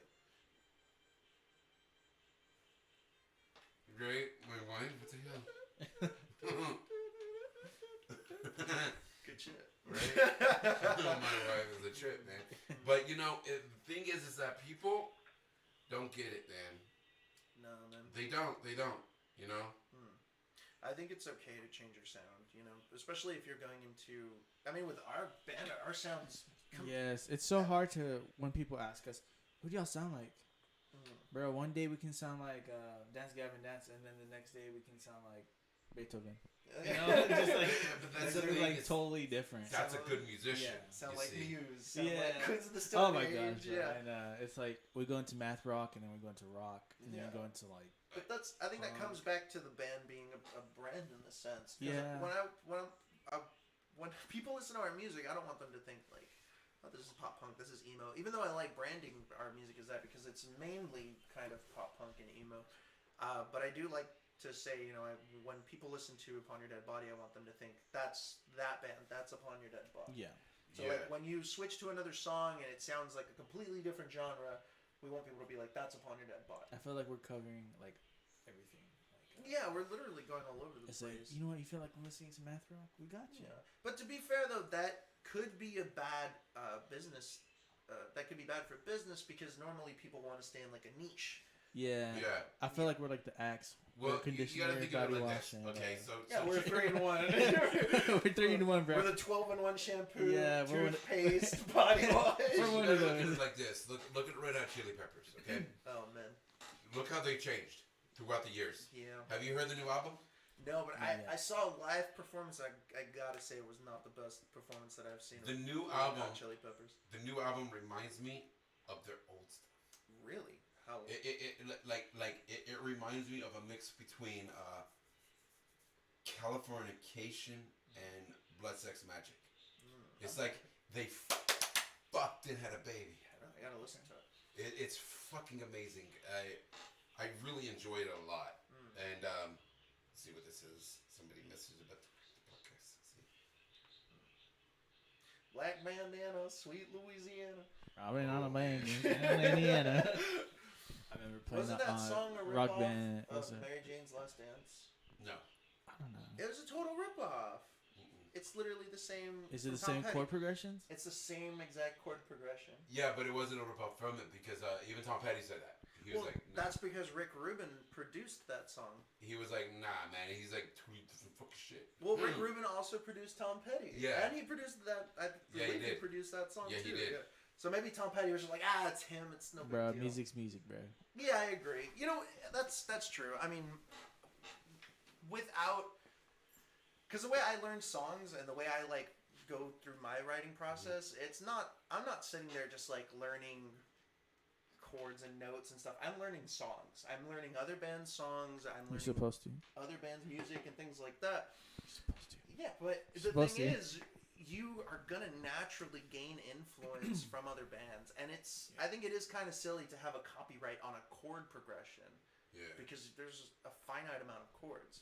Yeah, I agree with that. I know there's always some band on Facebook. Oh, Yellow Card is suing who? I have no idea. I know Yellow Card was suing someone. I was like, dude, like that's the whole point of music. It's like, yeah, everyone's gonna have maybe the same chord progression or whatever, and they're gonna use it. Yeah. That's like Well, saying yeah. if someone played a C note on the piano and they copyrighted that note. But yeah. You know how many Yeah. songs You we got to use also now? look at it like this, though. The reason they have stuff like this is like, okay, so back in the 90s, there was a big deal about Vanilla Ice. Okay, I remember His that. song, Ice Ice Baby, was exactly fucking Queen. Yeah. Exactly. And he was like, nah, it's not because Queen goes dun dun dun dun dun dun. Yeah. I go dun dun dun dun dun dun dun. I'm like, get the fuck out of here. I Another think note. that could be legitimate if he just added something more to it, because you can steal someone else's jams or someone Yeah. else's chords or riffs or anything like that. But I feel as long as you add on to it, as long as you make it your own in a way to Yeah. where it's not really recognizable to what you just did, basically Yeah. gathering that influence from Wait, it. But yeah, he fucked And the up. cool thing is He this. messed see, the thing is this, is that Freddie Mercury, fucking a sweetheart, man. He even told him, it's cool, you could keep it. Just admit that you fucking were influenced by us, and Yeah. yeah, that's it. Just give us credit. Yeah. That's it. Yeah. And he was like, but it wasn't y'all. And he's Oh. like, now I'm suing you. There you go. Yeah. You know, that's a reasonable thing to say. You know what? Yeah. I got it from them. They I they agree. inspired me. I agree. You know, that's cool. You see, because look, you got bands that they really work hard on what they do, Yeah. and for you to sit there and say, "Oh well, I'm gonna take that because I know it sells, and I'm gonna write some different lyrics to it, and then I'm gonna lie about it." Now, fuck that. Yeah. Like, give them the respect that they deserve. Okay. Yeah. Fucking A. There's a lot of songs out there that were taken from other shit. You know? Yeah. Like Jesus Christ, dude. Like what was it? Fucking Anaconda from fucking what is it? Was it Nicki Minaj or Nicki Minaj and what is it? I forgot, bro. you see? I like big butts, right? Yeah, Sarah Mix-a-Lot. Yeah, I know Mix-a-Lot. who. Like, what You song? see? And Nicki And, Minaj, and, you know, and she straight out said it. Like these guys were. This is where I got it from. Yeah. Not like she needed to say that. Like, Right. come on, dude. Yeah. I mean, Like, Respect for it, those. was it a collaboration or did she just like do it without his no, knowledge? she didn't even have Sir. What? She didn't even ask him. What the hell? She just did it. I'm sure he's getting royalties for that. Now he is. There you go. Yeah. because Depending, yeah. because she tried to say no, no, no, and they took it to court, and even the judge is like, It literally has. "Come on now, Yeah. come on, man, Wow, I didn't for know that. real." I didn't know that. Wow. But Yeah, no, I mean, stealing music, it sucks. You know, I think if I heard somebody steal one of our songs, I'd be pretty miffed about it. You know. Mhm. You know what's funny? That's actually happened to me this past Really? Friday. Yeah, Explain. me and Eddie and his name was Fernando. We made a song. We recorded it. Yeah. We kind of published it, but not really. So we Okay. kind of like took it off. And then I was watching a TikTok or something, and like exact same chord progressions, bro. Exact same thing. Really. Same like rhythm, same What about the notes. vocals? There's no vocals. It was just like an instrumental. Mm-hmm. But yeah, I know how that feels. So I just thought about the it. way that shit works, okay, then this is what's gonna fucking be tripped out. You know how that works? You can get away with it if you change the tempo. Or the key. Yeah, Yeah. that's all you have to do. Yeah. That's it. Yeah. That's it. And I think that's wrong because look, like you guys bust your ass to write good shit. You see, it's not just you wake up in the morning like, okay, scribble some shit on the paper and like that's what we're gonna put out. You know, you guys, it takes you guys a while. You go through shit. Yeah. You write it out and you say, okay, this is what I want to do, and then it goes through its metamorphosis and it changes and it turns into the beautifulness that is put out. And for a person who says, oh, I'm gonna take that away from them and I'm gonna do it, that's wrong because you guys busted your ass for that. Yes. Yeah. And then somebody else just takes all your hard work and puts their shit pile of lyrics to it, and then they put it out and they make the money off of that. Nah, fuck Yeah. that. I'm sorry. I'm that guy that if I see a band do that, I will punch those motherfuckers in their fucking face. Yeah. Fuck. I don't dig that shit. Yeah. I'm a musician first, and I know how hard it is to write music. I went to school for music. I got a doctorate degree in music. Wow. Yeah. I know how hard it is to write fucking music. It is hard. And for somebody just to fucking come in and fucking take it from you and fuck you in the ass without no lube. Nah, fuck that. You better buy me a steak dinner. You're gonna fuck me in my ass. Yeah. Fuck that shit. Get me You a know? 5x5 brewing beer before you do it. Yeah, boy. So I can not know what the fuck's happening. You know? Oh, what happened? I just got some coffee. I don't know why my ass hurts. Right? This coffee made my ass hurt. I I'm don't know. know. You know?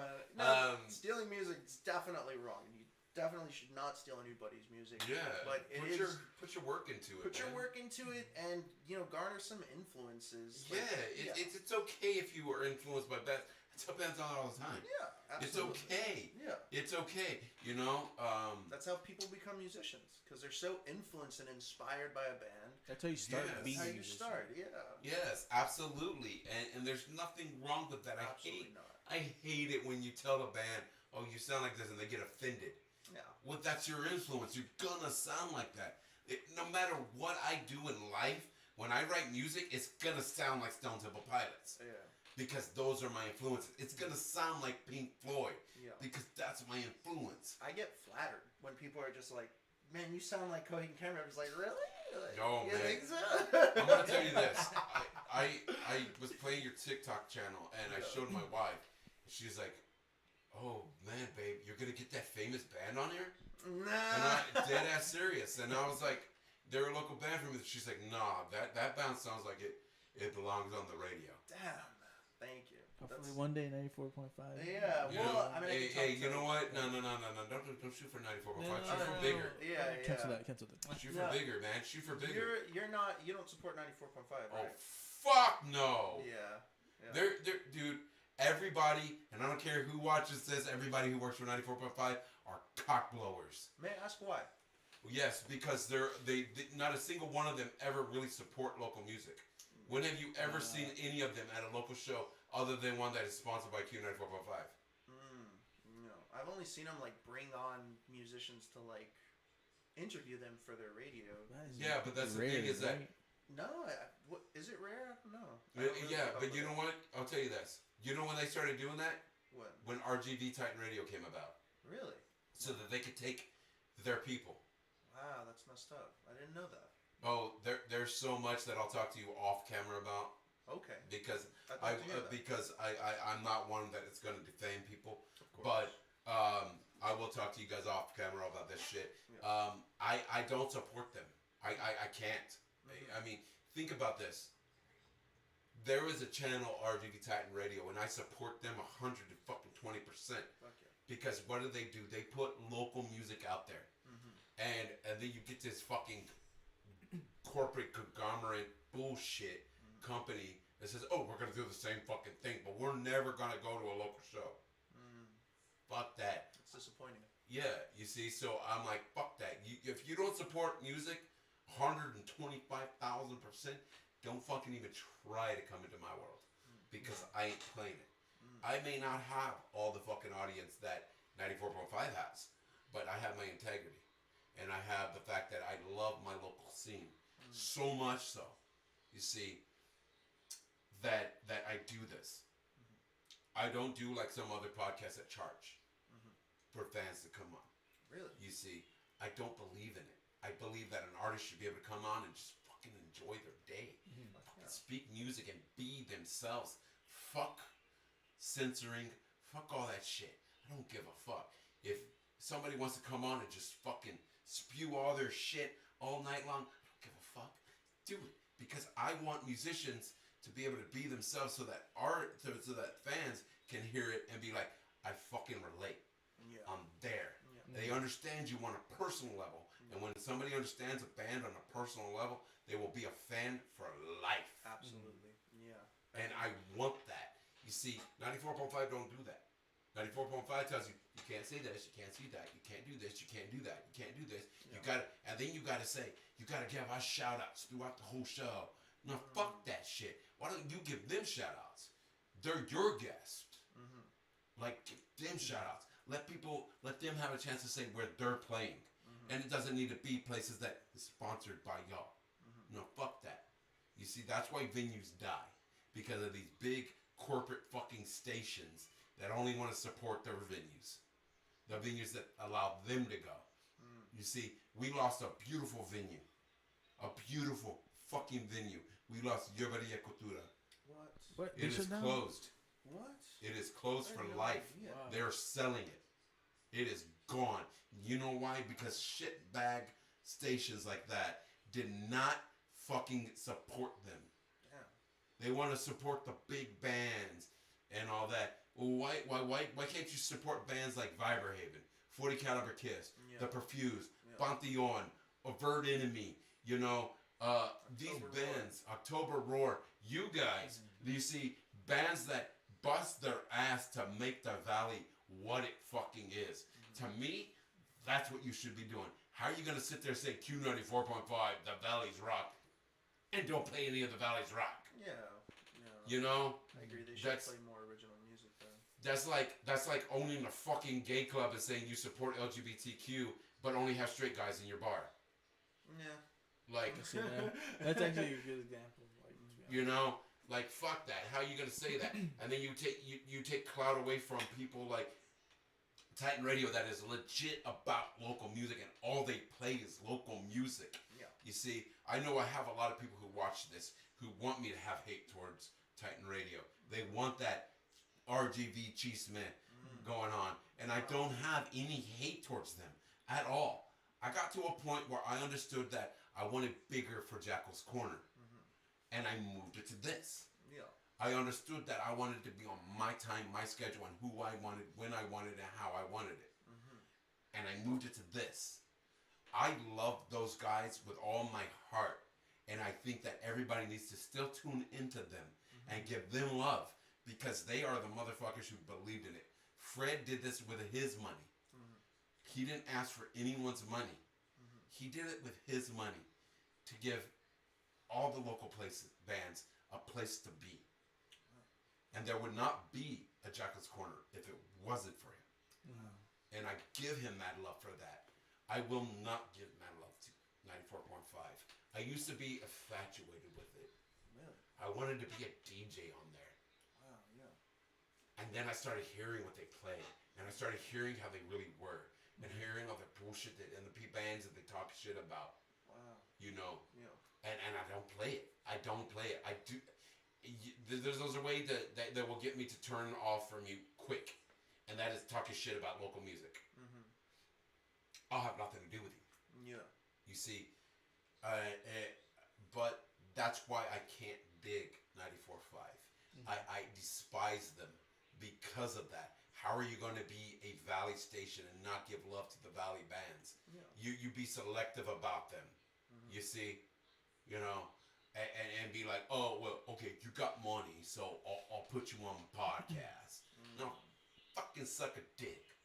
You know, it's not about that. Aren't they owned by Introvision? Yeah, Yeah, and then they also own a couple other radio stations yeah, too. they do, and TV channels. Wow, yeah. So they got the big. They got the final say. Yeah, no? yeah, basically. You see, I stopped loving 94.5 when they did my boy Vinny D dirty. Oh man, I love Vinny D. His voice is incredible. I'm gonna tell you this: Vinny D is the reason 94.5 got any kind of clout. I love his voice. Yeah. Yeah. You hear his voice, and you're just like, yeah, that sounds like a rock and roll DJ. Yeah, his character too is Everything. So amazing. And he was the dude that played the good shit. Yeah. He played Pantera and Metallica, Yeah. Megadeth, Slayer, all that good shit, and he would throw local music in, and he didn't give a fuck what you wanted to hear. If it was on their station, he'd play it. You call him and be like, hey, can you play this? Fucking A, I'm gonna play it. Yeah. You see? I miss Vinny D, man. Oh yeah. Oh yeah. Well, hey, one of these times we'll plan a trip and we'll go up to Austin and we'll go see. I'm down. I go up there quite often. I go up there once a month to go hang with him. We should set up a show.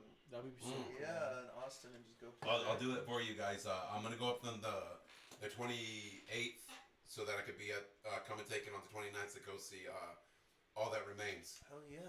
And that's one of Vinny's favorite bands. So I bought him a ticket, and he's like, yeah, but my daughter, I got my daughter. I was like, oh, don't worry about it. I bought you a ticket, your daughter a ticket, and I bought your chick a ticket.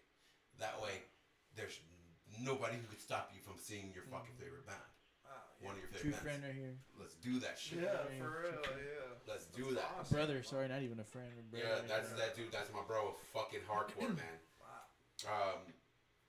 And it's just we need to get back into a place in this world where we don't look at money, just the joy that a person's gonna get out of that.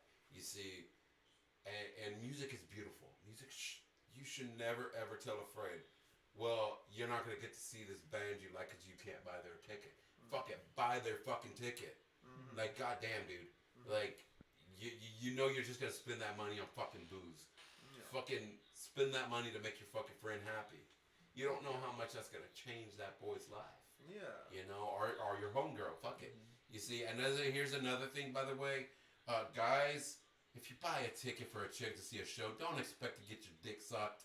Just do it because they love music. Yeah. Like, god damn it. And another thing, guys, just because you have a friend that's a sex worker that does OnlyFans doesn't mean they want to suck your dick, man. Yeah. They just understand that they got a product that you're gonna pay for. Yeah? It's the same thing as fucking Walmart selling you a fucking book. They know they got a product that you're gonna buy. And yeah, you do. So don't give them any fucking shit, man. Buy your shit. Yeah, it ain't no Just buy different their than shit. That's it. it ain't no different than Meg Ryan doing a fucking sex scene in a movie. Yeah. She got paid to fucking fuck somebody. It's the same shit. Don't fucking hate on them. They're just trying to make money. Yeah. That's it. It's a business. Yeah. No, So I completely agree. yeah, man. Let's give love to people here, man. We gotta stop this hate shit. We gotta stop all this bullshit of hating on people because they're doing better than us. Fuck that. You're gonna get there if you stopped all that hate. If you put that effort of hate into your fucking talent, you would fucking be exactly where they're at. I agree. Yeah. I think there's a lot of jealousy when it comes to Anything. anything. Yeah, man. But I mean, normally I'll see that with like local bands and stuff. And Oh fuck yeah. I'll be honest. There are times where I'll see a local band and it's not so much their success that I'm jealous of, but more so their sound. And I'm just like, man, these guys sound fucking incredible. Like, I wish I could sound like that. But you see, you do have it.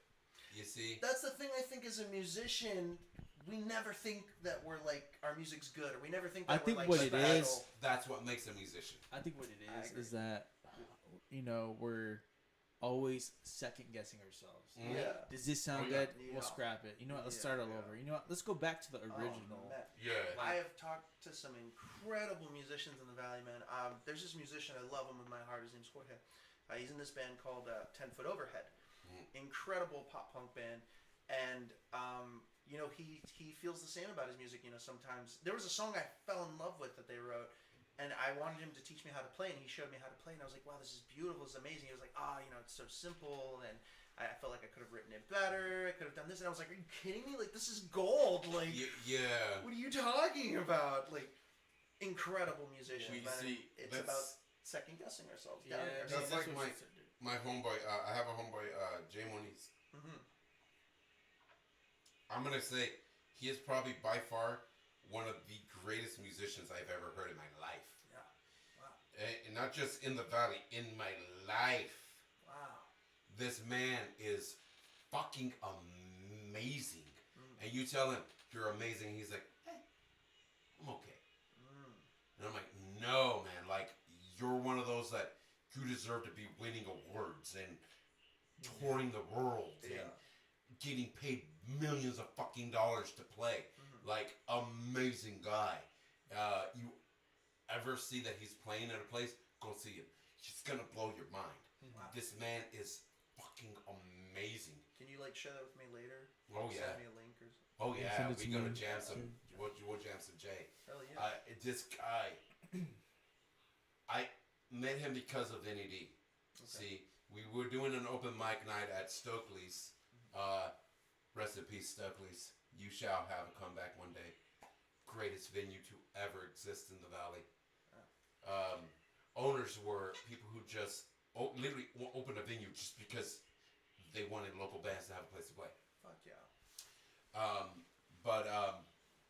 I met him one night. We got done. I go to Vinny's house for an after party, and it's just me and Vinny, his chick at the time, fuck that bitch.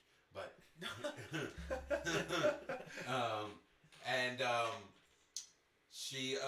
we were all hanging out. And he's like, yeah, my boy Vinny, my boy Jay's gonna come over and play some music. He's aight. And then he played, and I was like, you deaf? This man is like a fucking singing fat cuddly angel. Wow. Like, I gotta hear him, man. I gotta hear his sound. he does a lot of like old school outlaw country, Hank Williams and Oh. Cash. He is the only person I've ever heard sing Johnny Cash, and that sounds exactly like him. Damn. Yeah, that's like somebody else. I can't do that. And that's that shit that gives you chills. You're Yeah. like, whoa, what Oh, the man. fuck? That's what I love about music, man. Is when I listen to something that I resonate with a lot, I get chills and I get Yeah. goosebumps, man. Fuck, that's incredible. That's like the best feeling you could Yeah. ever get. Especially like if you're listening to like a radio, like just on Mhm. shuffle, and that one song Yeah. comes on, it's just like, dang, what is this? You gotta save I it. have you to gotta, like yeah. screenshot it if you're driving, or Yeah. like that's what I do. I was listening to that. I was listening to October Roar, and that happened to me with one of their songs. I'm not sure exactly what the title was, but I was listening to it, and I was like, "Wow, like this is really good." And I was baffled by like how I know they're pretty big in the valley, but I was baffled. I was like, "Wow, like these guys should be bigger than what they are," you know? That's my exact thought when I met them. Yeah, yeah. You see, when I saw them, this is back in the man. I don't know if you knew Adrian back when he had long hair. No, I didn't. Man, I saw him with long hair, and he sang this song, "I Am Soldier," Okay. and it just was like, what the fuck? And then this guy just fucking falls on the ground and starts just boom, flopping on the ground, singing this song and shit like that. Wow. And I was like, holy shit. Like, this is amazing. Yeah. This is what music's about. You're supposed to feel it like that. Wow. And I was just like, yeah. And then he sang, "I Am Soldier." And I was like, fuck yes, dude. Wow. Man, I love October Roar. I fucking love those guys. Incredible. Amazing fucking musicians. Amazing. And they need to do more shows. They need to. Yeah. They need to because they are Play amazing. more shows with them, man. We've played a couple shows I with think we them. played already. what 4 or 5. We've played a couple, like a lot. Yeah. But I got lost how many shows we actually played. I want to do more with them, man. They're really cool guys, really chill, and their music is incredible, man. Yeah. They have really good stage presence. And Yeah, they do. Yeah, man. Another band you guys really should get in link with to do shows with is Viberhaven. Viberhaven? Oh I man. played with them I with think Dead I at can- 12 Yeah, I think Yeah. a while back. Yeah, you played with them with them. You guys you're actually were there. Oh yeah, I remember playing. There you go. Yeah. Yeah, bro, 2017.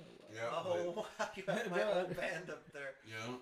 Oh wow, yeah. I never knew how long I've been playing.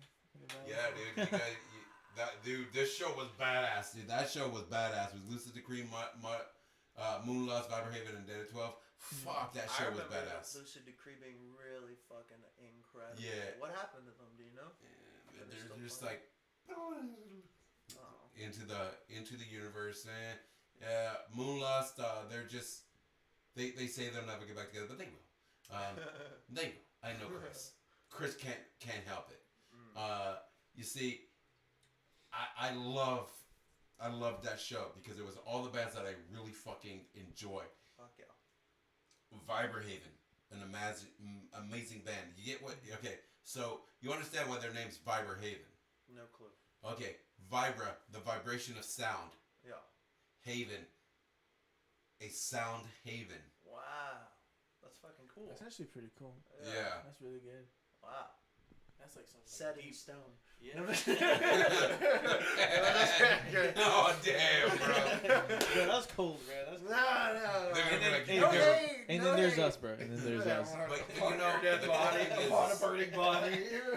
The cool thing is that Fernie finally got it with band names, and he finally got a band together. That when he told me his new band name, I was like, okay, yeah, I can fucking get that. That's fucking legit. Aries. Aries, yeah. I'm like, Incredible band. Yeah, I actually seen them record. Man, bro. Yeah, they're good. Huh? They're great. With Dark Arc Studios. I can't Yeah. say. Dark Yeah, Arts with Recording Rudy, Studios. Rudy Martinez. Yeah, Yeah. Rudy Martinez. He's a Man, guy. like I'm they're gonna say though, good. man, Bernie Diaz, man, one of the greatest vocalists of Oh, the valley. God, his voice is amazing. Yeah, it's like fucking butter, man. Oh, that yeah. shit, goddamn, dude. See, That- shit like that is where I'm like, damn, I wish I fucking could sing Yeah, like I that. think- Like Fernie Diaz is that guy that you may not think you're gonna get laid by that chick, but you put Fernie Diaz's voice in there, and she's all of a sudden like, dude, I want to fuck. You know? Hey, bro, don't we play with Aries? We played with them Yeah, in at Corpus. Corpus. Yeah, right? you played in With Corpus. George. Shout out to George. Oh my God. You know what, bro? You're a killer drummer. I know you're gonna listen to this podcast, so give Hell your, yeah. you know, Shout out to Aries, man. They were Yeah, they were amazing super band, cool, dude. Amazing very band. chill. I would say. very cool Yeah. guys. All They're of them. very easy to talk to. Yeah. Oh yeah, they're sweethearts, man. Yeah. You know, I enjoy it. You see, I've met a lot of cool bands. Another cool band I'll give a shout out to is Pulsus. Oh, I love Yes, Pulses. man. What happened to them? Are They're they still around. playing? They're still around. They're just kind of taking a hiatus. Yeah. Not even a hiatus. They're just kind of out of the public eye for right now, where they do what they got to do to make music and stuff. Hell yeah. John's dealing with being a daddy now Yeah. Yeah. and all that, but John's still writing music. He's still gonna come out with Pulsus. Pulsus That's is still good. That's good. a band. Just gotta take a little break, you know. Yeah, you know. You see, there's bands that I used to really love, and then I just like, because they kind of, in my opinion, they turn their back on the valley. Really? You see, I can't stand a band that has the statement, I'm moving out of the valley because I'm not becoming what I want to be. Mm. No, you don't turn your back on your people. Mhm. You know, Ratchetels, they're one of those. Really? Their vocalists moved to fucking San Marcos. No, New Braunfels. Oh, okay. Because we don't deserve them.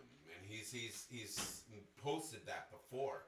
Wow. The day that you guys show me that you deserve me is the day I'll play a show there again. Wow. Like, how dare you, you know? I wonder why Like- I said that. Because I love the guy to death. I love the guy to get, like, I literally have their shirts. I have a pair of shorts of theirs. Yeah, yeah. But I don't believe that arrogance has any fucking place in a local band. You're a local fucking band, man. You're not fucking selling out Madison Square Garden. You know, you're not selling out arenas in Italy and Germany. You're a local fucking band. Know your place, man. Don't fucking turn your back on your fucking brothers. That will piss me off faster than anything in this world. You don't do that. See, growing up with military mindset, doing military stuff, my wife, military, we don't believe in that. No one's left behind. No one ever is left behind. And when you turn your back like that, fuck that. You see, there's other people that have made those statements that are down here. When you deserve me. When I deserve you? Are you fucking kidding? Are you fucking kidding? You sell 5 albums and you think you're fucking a legend? Suck a dick. You know, give love to your fucking people. Yeah. How dare you say, when you deserve me? Oh, no, sir. It's when you when we decide you deserve to play here. Now that's what it's gonna be. I think one of my dreams as a musician is to perform in the Valley and have a packed show, like Yes. absolutely. Like packed. kind of like a festival too. Yeah. Say if we were Man, to get up there, I I would want like a festival here in the Fuck valley. yeah. Like I know, like you. Well, how about we do this? I'll tell you this. How about me and you guys work on doing that? Jackal's Corner presents, and we'll do a big ass festival. I know a bunch of bands that would be Yeah, super a down. lot. Let's do it. Let's do it. Let's make the valley fucking shine bright as fuck. You know, because I'm tired of this shit, man. I'm tired. I hate that. I hate when a band gets any kind of notoriety and they turn their back. Yeah. What the fuck is that? You know what I mean? Like, and they're like, oh, it's because we're doing this and this. I don't give a fuck. These guys have toured the world. These guys have played with Ministry. These guys have played with Testament, Metallica, Megadeth. You know, They're the best guys you ever want to meet. this guy sings with El Nino now. And you know what this guy does every time he gets on stage? He says, I would not be here if it wasn't for my boys in Alice, Texas. Fucking believing in me and going to my shows. Fuck yeah. So if they can do that, I'm pretty sure Ratchet Dogs can say, I'm from fucking Brownsville, fucking Texas. Yeah, fuck yeah. You know, give love to that. That's how bands make it. And that's how the valley grows too. Yes. That's what it's all about. If I ever got a deal with a big place to take my podcast bigger, it will always be about the valley. I've already told people I'm planning in September, hopefully if all goes well, to move to Austin. But RGV is my home, and it will. The Jackal's Corner will always be about the valley. Always. I don't care where I'm at. A band from the valley calls me and says, "Hey, I want to be on it." You're gonna be on my podcast. Fuck yeah. I could care 2 shits in the fuck who I got. I could care less if I have Bon Jovi coming on. If a fucking band calls and they want that date, guess what? Bon Jovi's going back to New Jersey and being a Jersey boy over there because I'm bringing my local bands on. Fuck yeah. Because that is what it's about. Yeah, man. It is all about that. I fucking hate people that sit there and say, oh, I made a little bit of fame and fuck you where I came from. Nah, fuck you. Yeah. You know, you would be nothing if it wasn't for those people that busted their ass day in and day out to get the money to go to your fucking show, buy your fucking merch. Nah, you give love where love is due. And those people are the people that made you. They gave you that chance. You know, they didn't have to. Yeah. They could have picked another band. Yeah. And I mean, Yeah. always remember your roots too. You know, Oh, when you- absolutely. Yeah. You know, and that's the one thing I love about you guys, man. You guys are all about it, man. I love how excited you get when you post your videos on TikTok. That this is my shit. Yeah. I love that shit. I love that. That's why I'm like, dude, this is a legit band. You love what you do and you push that out there. And you don't make excuses for it. You just do what you gotta do and you make your music. And you always rep the valley. And that's what's beautiful about it. I hate bands like that. See, people that say that and they're like, oh, it's a valley. We gotta do that. You really? Sons of Texas. They never denied the valley. They always said, we come from fucking RGV a la verga. Yeah. You know? And, you know, 5'6", bro. 9'6", like a motherfucker. You know? Fuck yeah. And so that says it right there, you know? Yeah. You know, and actually, Mark Morales, he's one of the guys I'm going to be hanging with when I go up to go see All That Remains. Fuck yeah. You know, it's just, I see things different than a lot of people. I'm that guy that I'm gonna be loyal to that person to the day I fucking die. It doesn't matter, you know. And I love the Valley. I love the Valley. I love the Valley, and I'm gonna give some mad love to my boys out there in Corpus Christi, Texas, out there in the 361, man. Fucking amazing bands out there. You got a lot of amazing bands. I'm gonna run through a couple that I support. Obviously, the boys that I got inked right there on my fucking forearm, the Periwinkle Massacre. The great fucking Killamora, and I gotta do their chant: kill, kill, kill, kill. Fucking love you guys. One of the first bands I ever managed was Killamora. Amazing fucking band. I will show you some of their stuff in here in a second. Fuck yeah. I gotta give some love to the band Echo, which is a Pink Floyd tribute band out there in Corpus. And they wanted to change their band name, and I hope they do it to Gravy. Gravy? Just Gravy. You That's know? awesome. Because everything is gravy when you listen to Pink Floyd. Oh, fuck yeah. Fuck yeah, dude. I want to give some love to bands like Black Lung Conspiracy out there, the Really Rottens, Amen. Mercury Descends. These guys bust their ass to do what they do, and they give love to their fans, and they give love to people in their community. Fuck, that deserves to be put out there. You got bands out in San Antonio, Memories of Broken Glass. Amazing fucking band. You get a chance to listen to them. You got Killing and Apathy in Austin, Texas. Fucking listen to these guys. They're amazing fucking bands. These bands are the bands that deserve to fucking have some kind of notoriety. You got Cold Casket from San Antonio, Texas. You know, we gotta give love to all these bands because in order for us to play their cities, we gotta give them love. We gotta connect with them. It's called marketing and networking, and we gotta connect. We can't expect a band in Houston to know about us, which Mike Terror out there in Houston, Texas, I fucking love the fuck out of you, brother. If you like Marilyn Manson, you're gonna love this guy. And you get to have that whole feel of Marilyn Manson without all the fucking creepy, gooey shit of Marilyn Manson, of sex offenses and all that shit. So you get to enjoy the fuck out of it and not feel dirty pleasures.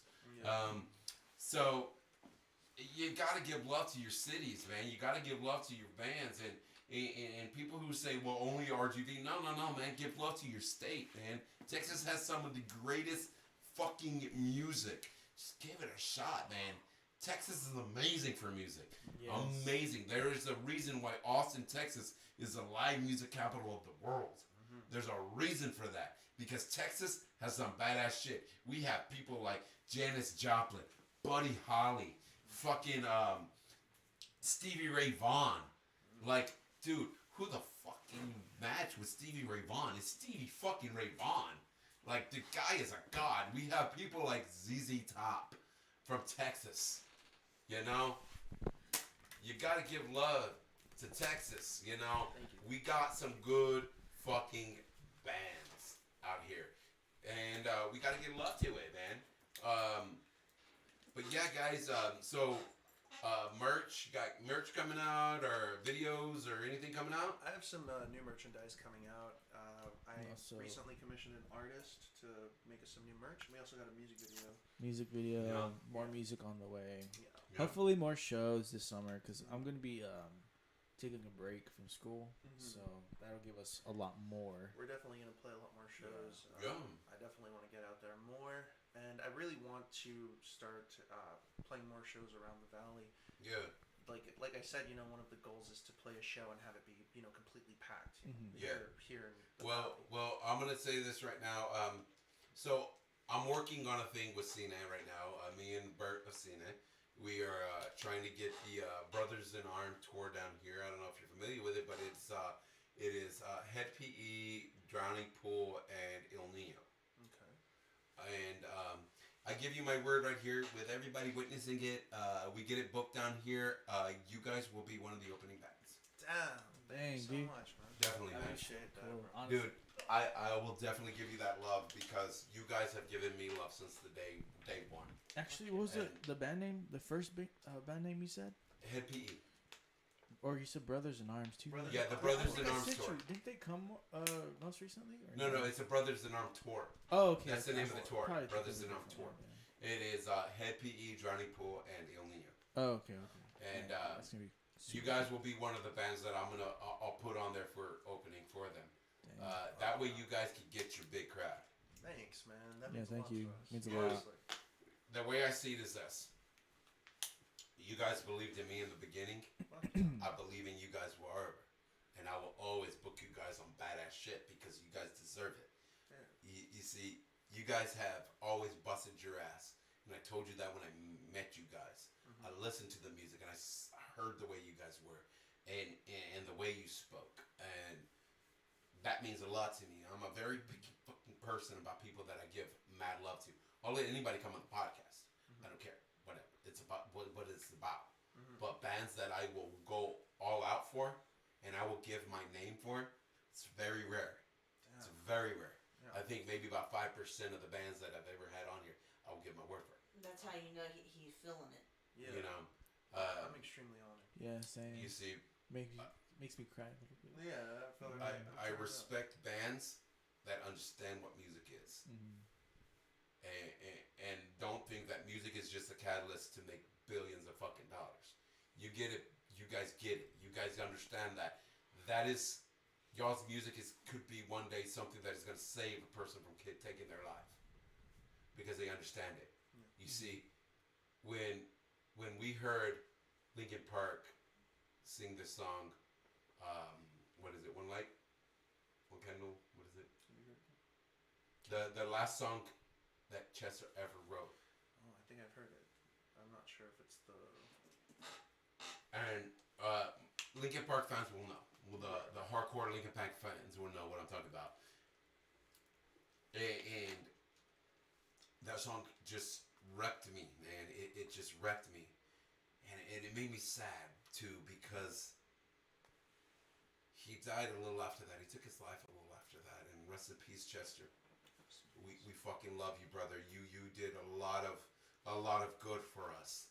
You brought a lot of us a place that we can be ourselves and open up and not take our lives. And it just sucks that we couldn't be there for you to let you know that you didn't need to take your life. Yeah, I'm sorry about that, Chester, but you will always live in our hearts. I'm a big Linkin Park fan. He helped me through a lot of shit.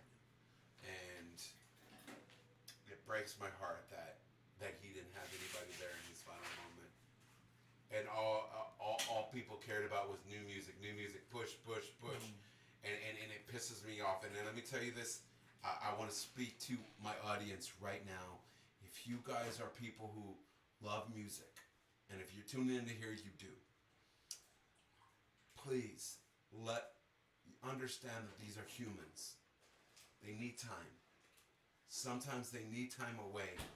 Sometimes they need us to be there for them, like they're for us.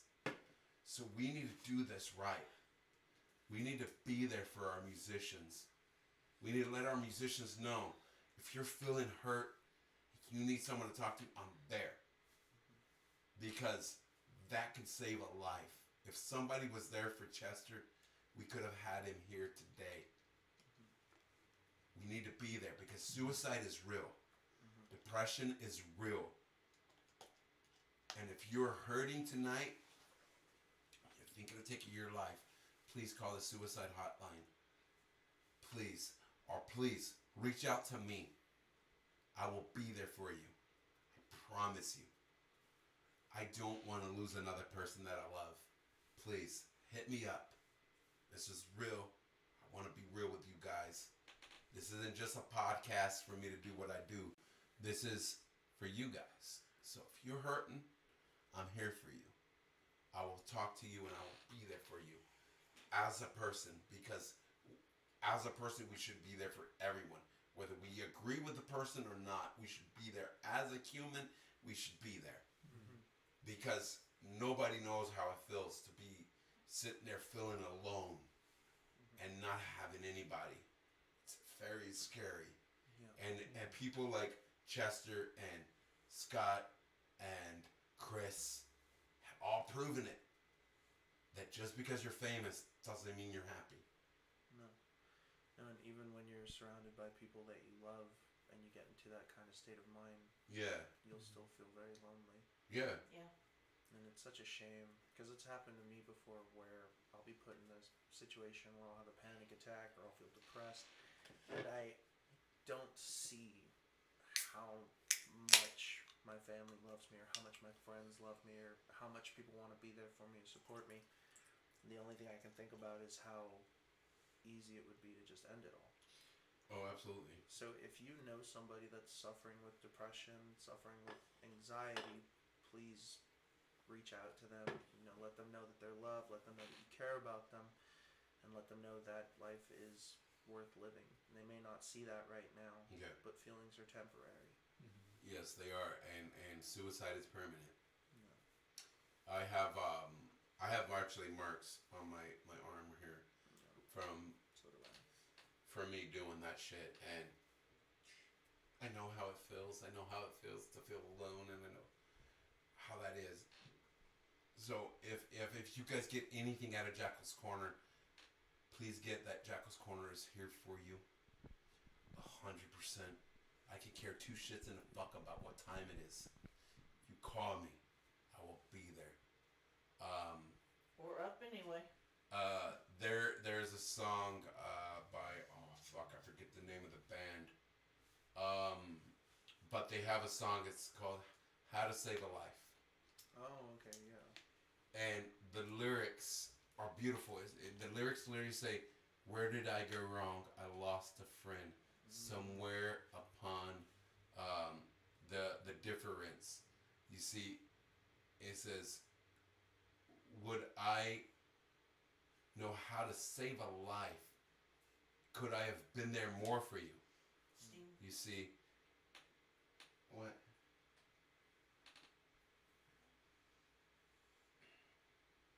Well, it's definitely not Nickelback. The Fray. Yeah. It is by The Fray. Nickelback named their band Nickelback because their tickets should be 5 cents, and I want my nickel back. That's really good. You know, but The Fray, they wrote that song, and that song's saying, if the moment came that Joe Blow called you at 3 in the fucking morning after you got done partying and you're tired and you're ready to go to bed, would you answer that call? Would you know how to save that life? Would you be there for that person? We gotta ask ourselves that every day. Would we be there? Are we gonna answer that annoying call at 4 in the fucking morning? Or are we just gonna send them to voicemail and hope that it wasn't anything? We gotta answer that call because that person trusts you with what they're going through. They chose you. You need to answer that call because that could be the only thing that saves that person's life. I beat myself up a lot because I've lost friends to suicide. On Facebook, she went by Gum Bunny. Rest in peace, sweetheart. It hurts my heart that she's gone. It hurts my heart that there wasn't a person there for her because she was a beautiful soul. Beautiful soul. And to this day, if I hear Where Is My Mind by the Pixies, it reminds me of her. And it breaks my heart because I loved her very much. She was a sweet soul and she didn't deserve to go out that way. No one who takes their life deserves to go out that way. It doesn't take much. It just takes a caring. We care more about materialistic things than we do about human life nowadays. You know, you see it day in, day out on Facebook, Twitter, Instagram. People just making people feel bad about who they are. And they don't give a fuck about it. You know, That's not the way to be, man. You don't make people feel bad about who they are. Fucking love people. It doesn't take much. It takes less energy to love someone than it does to hate someone. Mhm. You know, we gotta do this, man. We gotta build each other up. It's just the way it's gotta be. You know. But with you guys, back in your music and then all that good stuff. You guys got any shows booked or anything coming up or? Yeah, we've got a couple shows. I mean, my condolences for your loss. Yeah. I know losing someone to suicide must be awful. Must be extremely stressful. Oh yeah. And I don't believe I've been a victim of that personally, but I can't imagine what you were going through, what you could be going through. As far as moving more towards our music now, I do just want to say, bless you. Bless you. Thank you. I do just want to say we do have a couple of shows coming up. We have a show playing at Dankfest in Brownsville, which is going to be really cool. If you want to go to that, that'd be Yeah. awesome. It's on 420. Big day. Yeah, and we're going to be playing Dankfest in Brownsville, 420.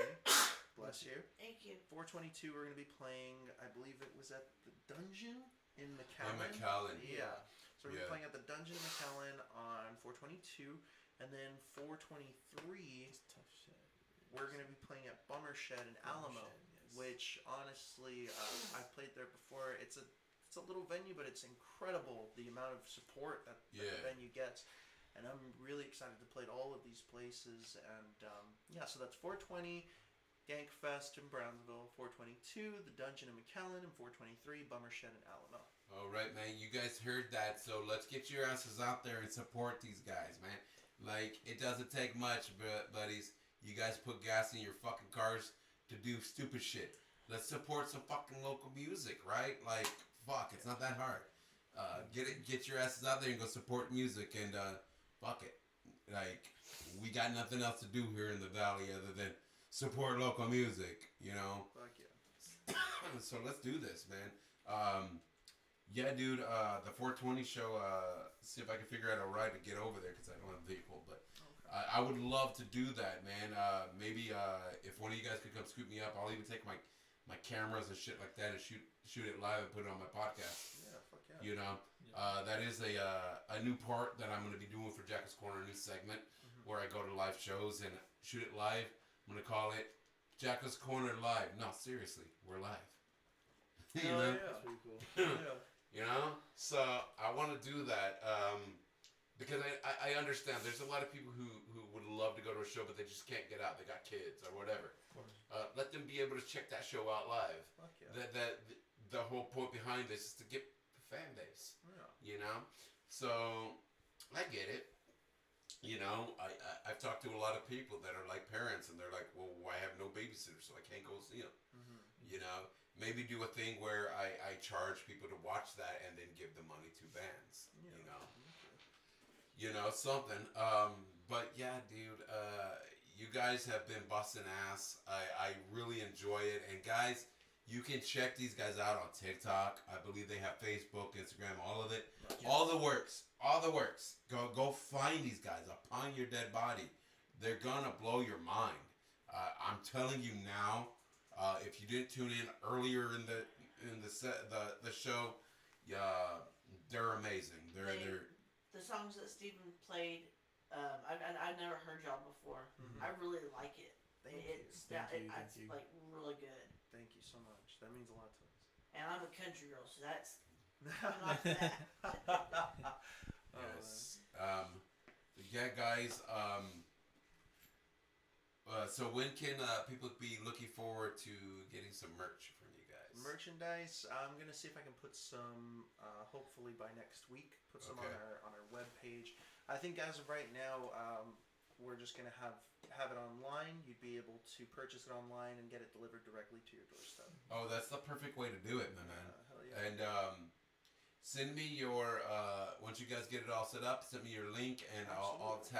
I'll attach it to my Jackal's Corner page. Absolutely. So that way, anybody goes on my page, they can find your stuff. Yeah. I really believe in you guys, and I want to be that guy that's gonna be there that day when you guys win that fucking Grammy. Damn. Bro, that's that. You know, we're right here. Like this is our thought expectation years later, right here. That makes us feel special. Dude. because Yeah, I know it's gonna happen. I know it is. Thank you so much for saying that. Yeah, thank you. Definitely. You guys are amazing, man. And You're amazing. you guys do what is right in music. You guys just make good music, and you love your fan base, and you love where you come from, and that is what it's about. You know, and that's why. You see, I remember when you guys first came on the podcast, how excited you guys were for it. You know, you guys were nervous to come on. Yeah. And I was so nervous I didn't even talk that whole entire Yeah. podcast. you didn't at all. At all. I did it. Yeah, at all. Even when they were asked questions, like, I'm I don't know how to just say the drummer. I'm just in the background. your exact words were that. Yeah. I'm just a drummer. I just Yeah. play drums. Yeah. I'm just the guy in the background. That doesn't really matter. You know, and that's actually one of my main things is when I shoot live videos for shows, I make sure I get the drummer in it. Fuck yeah. Okay. I'll zoom in on that drummer and be like, Thank Yeah. you, thank you, thank you. I'll be wait, look at this. The drummer is the backbone of the band. Yeah. Yeah. Like- Absolutely. Like nobody would be able to keep time or anything if it wasn't. AKA, you guys are the timekeeper. Oh man, this guy's insane. The music that I was writing before he joined the band was just like straight pop punk emo music. But when he joined, man, I started writing more technical. We started Yeah. playing more. I've always been the type to tell him like rewrite it. Yeah. He'll tell me the same thing. Yeah. Or I'll write something, and I don't know music theory. I don't know Yeah. time signatures. I just play. And Oh I'll my write, gosh, he does not know time He hates it, signatures. 'cause this guy goes to school for that. So, And so I'll just write something, and he's just like, what time I signature know. is this? It's like What-" one time. Okay, with See Me Be You. Yeah. We'll use that as a quick story. Yeah, I'm like, hey, bro, what time signature is it? He's like 4/4. I was like, so 1, 2, 3, 4. He's like, yeah, I think so. yeah. And we go in to go record, or I went in to go do my part. I was talking to Rudy, which is the Dark Art Studios producer, and I was like, "Hey, bro, it's 4/4, right?" He's like, "Dude, no, it's 3/4, 4/4, 5/4." Yeah, and then I'm it like, goes back to Yeah, 4/4. it goes back. I'm just like, "Wait, what?" I think I was just like, I remember him being Oh like, my "This is God. not fucking 4/4." I know. I was so upset. I'm I'm always upset every time we write a song. It's I'm all over the never place. 4/4, No. except for this last one. Yeah, It is yeah. 4/4. You know And then what? you hate It's, it. You're like, I don't know about this. you know what? It's his 4/4. Yeah, So- in Yeah. his perspective. Yeah, which I gotta get more on the. I gotta get on that because I really don't know too much music theory. I'll teach him. Of course, yeah. not- But this is the thing. Joe Satriani doesn't even know music theory. For real. Wow. And he does what he does. Damn. It's not a, look. Let me tell you this. I've learned this the hard way because I went to school for music. Mhm. It's the people that didn't go to school for music that make the most amazing music. You know why? Because they're not stuck. Like, Yeah. you'll get it. You get it. Yeah, I know. I completely understand. We're stuck in like Yeah. it's got to be in this time signature. It's like a machine. It's like we're I guess machines We're versus programs. creativity. yes. You know, perfect example. yes. So that's Yeah. why like We're locked into a thing of saying, okay, Yeah. no, this has to be in this time signature. yeah. And then you're in this spot where you're like, you know what? Okay, so what happens is I'm like, okay, go record your part and I'll go in. I regret, telling this guy because I go in like blinded and I literally see different chord progressions. Like, bro, what are you trying to play? Like, do I have to? Where do I not play, You bro? always knock it out of the fucking park, though, man. Every single time you fucking knock it out of the Thank park. you, You bro. write your parts perfectly. You fucking do everything perfect, and then you'll even be like, if there's like a part that's off, you'll be like, hey, like you gotta fix that. Like, hey, that doesn't Yeah. sound right, or make sure with Rudy this and that. Which Yeah. I love, man, and honestly, I think that's why we work well together as musicians because Yeah. I'm able to write like if I get too fucking wild, you're kind of just like, okay, yep, that's great, Yeah. but let's go ahead and like Let's let's tone make it this down make sense just and a little bit. Yeah. let's make it flow a little bit better, which I love. I honestly love that. And I mean, when we first met, we would butt heads a lot, but as the years went by, we Yeah. started understanding each other a little bit better. Started understanding, how we want to write, what kind of music we want to We write. used to punch each other. We just cuss at each other now. Yeah. We don't beat each other up. We just verbally abuse each other. Yeah. Yeah. Not even. No, we love each But other. no, like how you're saying, like he's Ephraim's in a different mindset versus us. Like, I know we pay thousands upon thousands of dollars just to go study music, and then we get, beforehand it was all about creativity. Now we're just stuck in something like you Right. have to go buy this. If not, does not make any sense. I Yeah. feel like So- it boxes you in. Yeah, it boxes you in. Like, don't get me wrong, school's good. If you want to go for it and understand the whole Logic of it. logic, but it does interfere.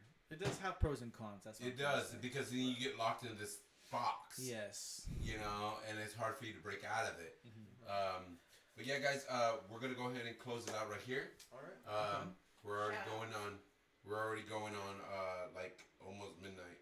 Oh Damn, my shit, goodness. Shout okay. out. Yeah, we're going on about 11:30 right now. Damn. Okay. So we're gonna give some shout outs real quick. I love to let my guests give some shout outs first. So if you guys want anybody you want to give a shout out to, I'll or go thank first. you to, You go go for it. I like to give a shout out to my parents, Ephraim, friends, family, girlfriend, everyone that's been through thick and thin. Yeah. So Yeah, can't do anything without them for sure, especially Ephraim. for sure, for No. sure. So thank you for having us. It's Fuck yeah. it's super special to us. Yes. Like, you have no idea. So, but yeah, that's my shout out. Yeah. Honestly, man, you make us feel real special, especially with you saying, you want to be there when you see us win a Grammy. That is incredible and so sweet of you to say, and it makes me feel really warm and fuzzy inside. So thank you so much for saying that. Definitely. Sorry to interrupt you, real quick. Go ahead. If you ever come to our show, say like if we get big, whatever, we'll always put you on the first guest list. Like, you're not gonna be. If you want to be in the crowd, you can, but you'll always have a premium Backstage spot. pass, man. Premium Yeah. spot. And if you want beer, whatever you ask for, then we'll for sure get it for you. Got it, Nice. man. Yeah. Fuck yeah. Thick and thin, bro. Thick Hell and thin. yes. Well, I just want to say, I want to give a shout out to everybody that supports the band, all of our followers on Instagram, TikTok, people who follow us on YouTube, Facebook, everyone that's just there along for our little ride, in the corner of this world, Thank you. Personally, I want to thank my family and my friends, and I want to say thank you to my mom, because my mom's always there for me, especially in times where I don't believe in myself, or times where I am feeling really low. She's always there for me. She's always one call away. So I do want to say thank you to my mom for just being the best mom in the world. Yes. And of course, I want to say thank you to you guys so much. Like, honestly, it means so much to us that you bring us on here. Let us speak on your platform, and Yeah. just spending time together. And I really appreciate that, and I really enjoy it. And yeah, and I just another shout out to Rudy. He's our audio engineer, man. He Sorry, Rudy. is incredible. He's an incredible guy. If you're looking to record a single, that's the guy you want to go to. Dark Arts Recording Studios. He's located in Harlingen. Incredible. You want the quality that we have with our music, that's who you're going to want to go with, Yeah. And yeah, just to everyone that loves and supports the bands, thank you guys. We can't do this without you. We love you all. Definitely. I'm gonna give some shout outs real quick. First and foremost, I'm gonna give a shout out to my beautiful wife. Without her, I wouldn't be able to do this. She's the one that when I feel low, she builds me back up and lets me understand where I stand. But when I get out of line, she also is the only person that can pull me back in. So Kenny Chesty says it perfectly. He says, when I'm a bullet shot out of a gun, when I'm a rebel ready to run, you save me. That is the only way I could describe my wife. She's the only person that can keep me calm when I lose my shit. So, mad love to her. I want to give some mad love out to 5x5 Brewing for believing in me before I even believed in myself. They got some wicked ass brews coming out right now that you can go buy some fucking food bar right there in your local HEB or your local liquor store. This one is another beer from them, 40 millimeter. You can buy this at your liquor store. HEB will not sell this because they don't like the label with the skeleton soldier. I guess it's scares their vaginas, I guess. So give mad love to 5x5 Brewing Company. They're located out there in Mission, Texas, in the Mission Food Park. Also, some Yeah. love to Motor Ramen, slamming out some of the best damn ramen and rice you could ever fucking have. And they're located too in the Mission Food Park. So go get yourself some Motor Ramen, get yourself some 5x5, have a great night. And while you're there, hey, maybe you might find some great ass pussy. So, Steven. also, gonna give some love out to the guys of Concert Culture, supplying you guys with the best sound and lighting that you can pay for. Remember this, guys. I know a lot of you guys go on Dr. Concert Culture and they're like, we want to pay we want this price. But remember, quality costs money. Quality costs money. If you don't mind paying $6 for your fucking premium ice creams and shit like that, you should not mind paying that price for your premium sound for your band. That is your band. That is your love. That is your most priority thing. If you don't want it to sound good, then go pay for somebody that's going to pay you less. And you'll sound like shit. You want to sound great? Fucking pay for premium pricing. Eat Me Texas. EatMeTexas.com, supplying you guys with all the best Delta 9 products. I had open heart surgery back in November 2nd, and I didn't take pain medications. I took the edibles from EatMeTexas.com, and I was completely out of pain from an open heart surgery. That means my shit was cut open, my chest plate was cut, was broken, my sternum was broken, open, my ribs were broken, and that took me out of pain. So if that takes me out of pain, all that other bullshit, well, it worked for it too. So hit them up, EatMeTexas.com, supplying you with some of the best Delta 9 edible products. Also, giving some mad love out to my boy Mingo Benavides with his place, Mingo's Music and More, located out there in Donna, Texas. Get out there. They're going to actually, by the way, when you guys get your album out, take it over to Mingo's Music and More. They will sell your album there for you guys. You can go buy some local artists. I believe that Profuse has some music out there already over there. Secrets Toward Silence, Pantheon, a couple of other bands that got music out there. Go out there to Mingo's Music and More, located out there in Donna, Texas, and get yourself some local music. They also sell stuff like Jimi Hendrix, The Doors, Pink Floyd, Metallica, Megadeth, all those great bands that you grew up with. They got product there for them too. Give them some love, because I'll tell you right now, other than me, they give mad love to the local scene. They are at every show. Not only are they at every show, they buy merch at every show for every band that is on that bill. They buy it. They buy abundance of that merch, and they hand it out to other people out in the valley to push that product, push that music. So give them some love. They deserve it. Mingo's Music and More. This is that man's dream. Let's support that dream. Also, Snack Attack. They're the people that made this nifty ass Jackal's Corner shirt for me. They also made me some pretty wicked ass koozies. Just out of love for him, I'm gonna let you guys know, if you guys need to get some merch made, t-shirts and stuff like that, hit up Robert Hahn of Avert Enemy. He's got his own business right now where he will make you some of the best damn shirts. And those shirts, you know, those shirts that you put on and that feel silky soft on you when you wear them, that type of shit. 100% quality product. Hit him up. Also, I want to give some love to my kids, Jonathan Harden, William Cossett, all my granddaughters. I love you guys. You guys make me who I am. Again, to 5x5 George Rice, thank you for believing in me like nobody else has. And I got to give some love to Titan Radio. If it wasn't for them, I would not be here. Fredward, thank you for believing in me. And to the man, Vinny D. Thank you for always believing in me and always telling me that I got this shit in the bag. I love you, brother. I'll be seeing you at the end of this month.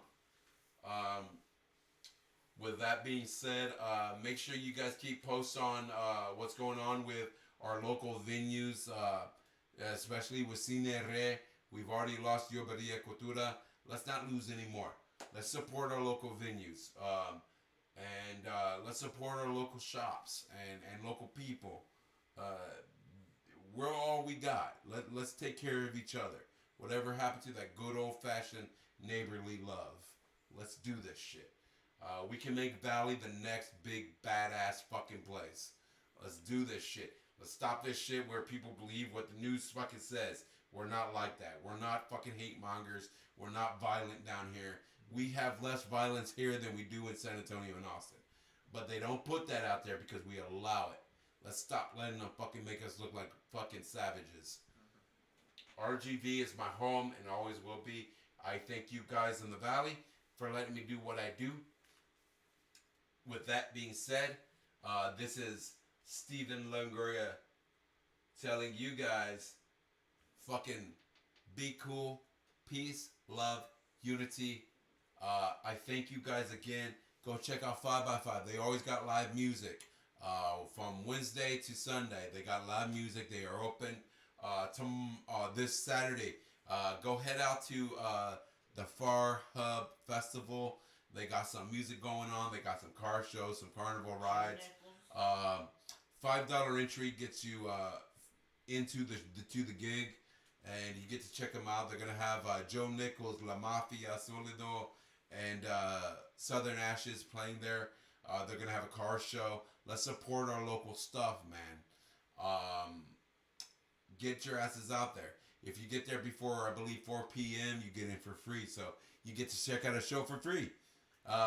So let's go do that, man. They're going to have a beer garden. They're going to have food. They're going to have all that good stuff. So let's go support our local places. It's going to be the Far Hub Festival this weekend, Saturday. Starts at 9. It starts at 9 a.m. in the morning, downtown Far. Let's support our scenes. With that being said, this is Stephen Longoria telling you peace, love, unity.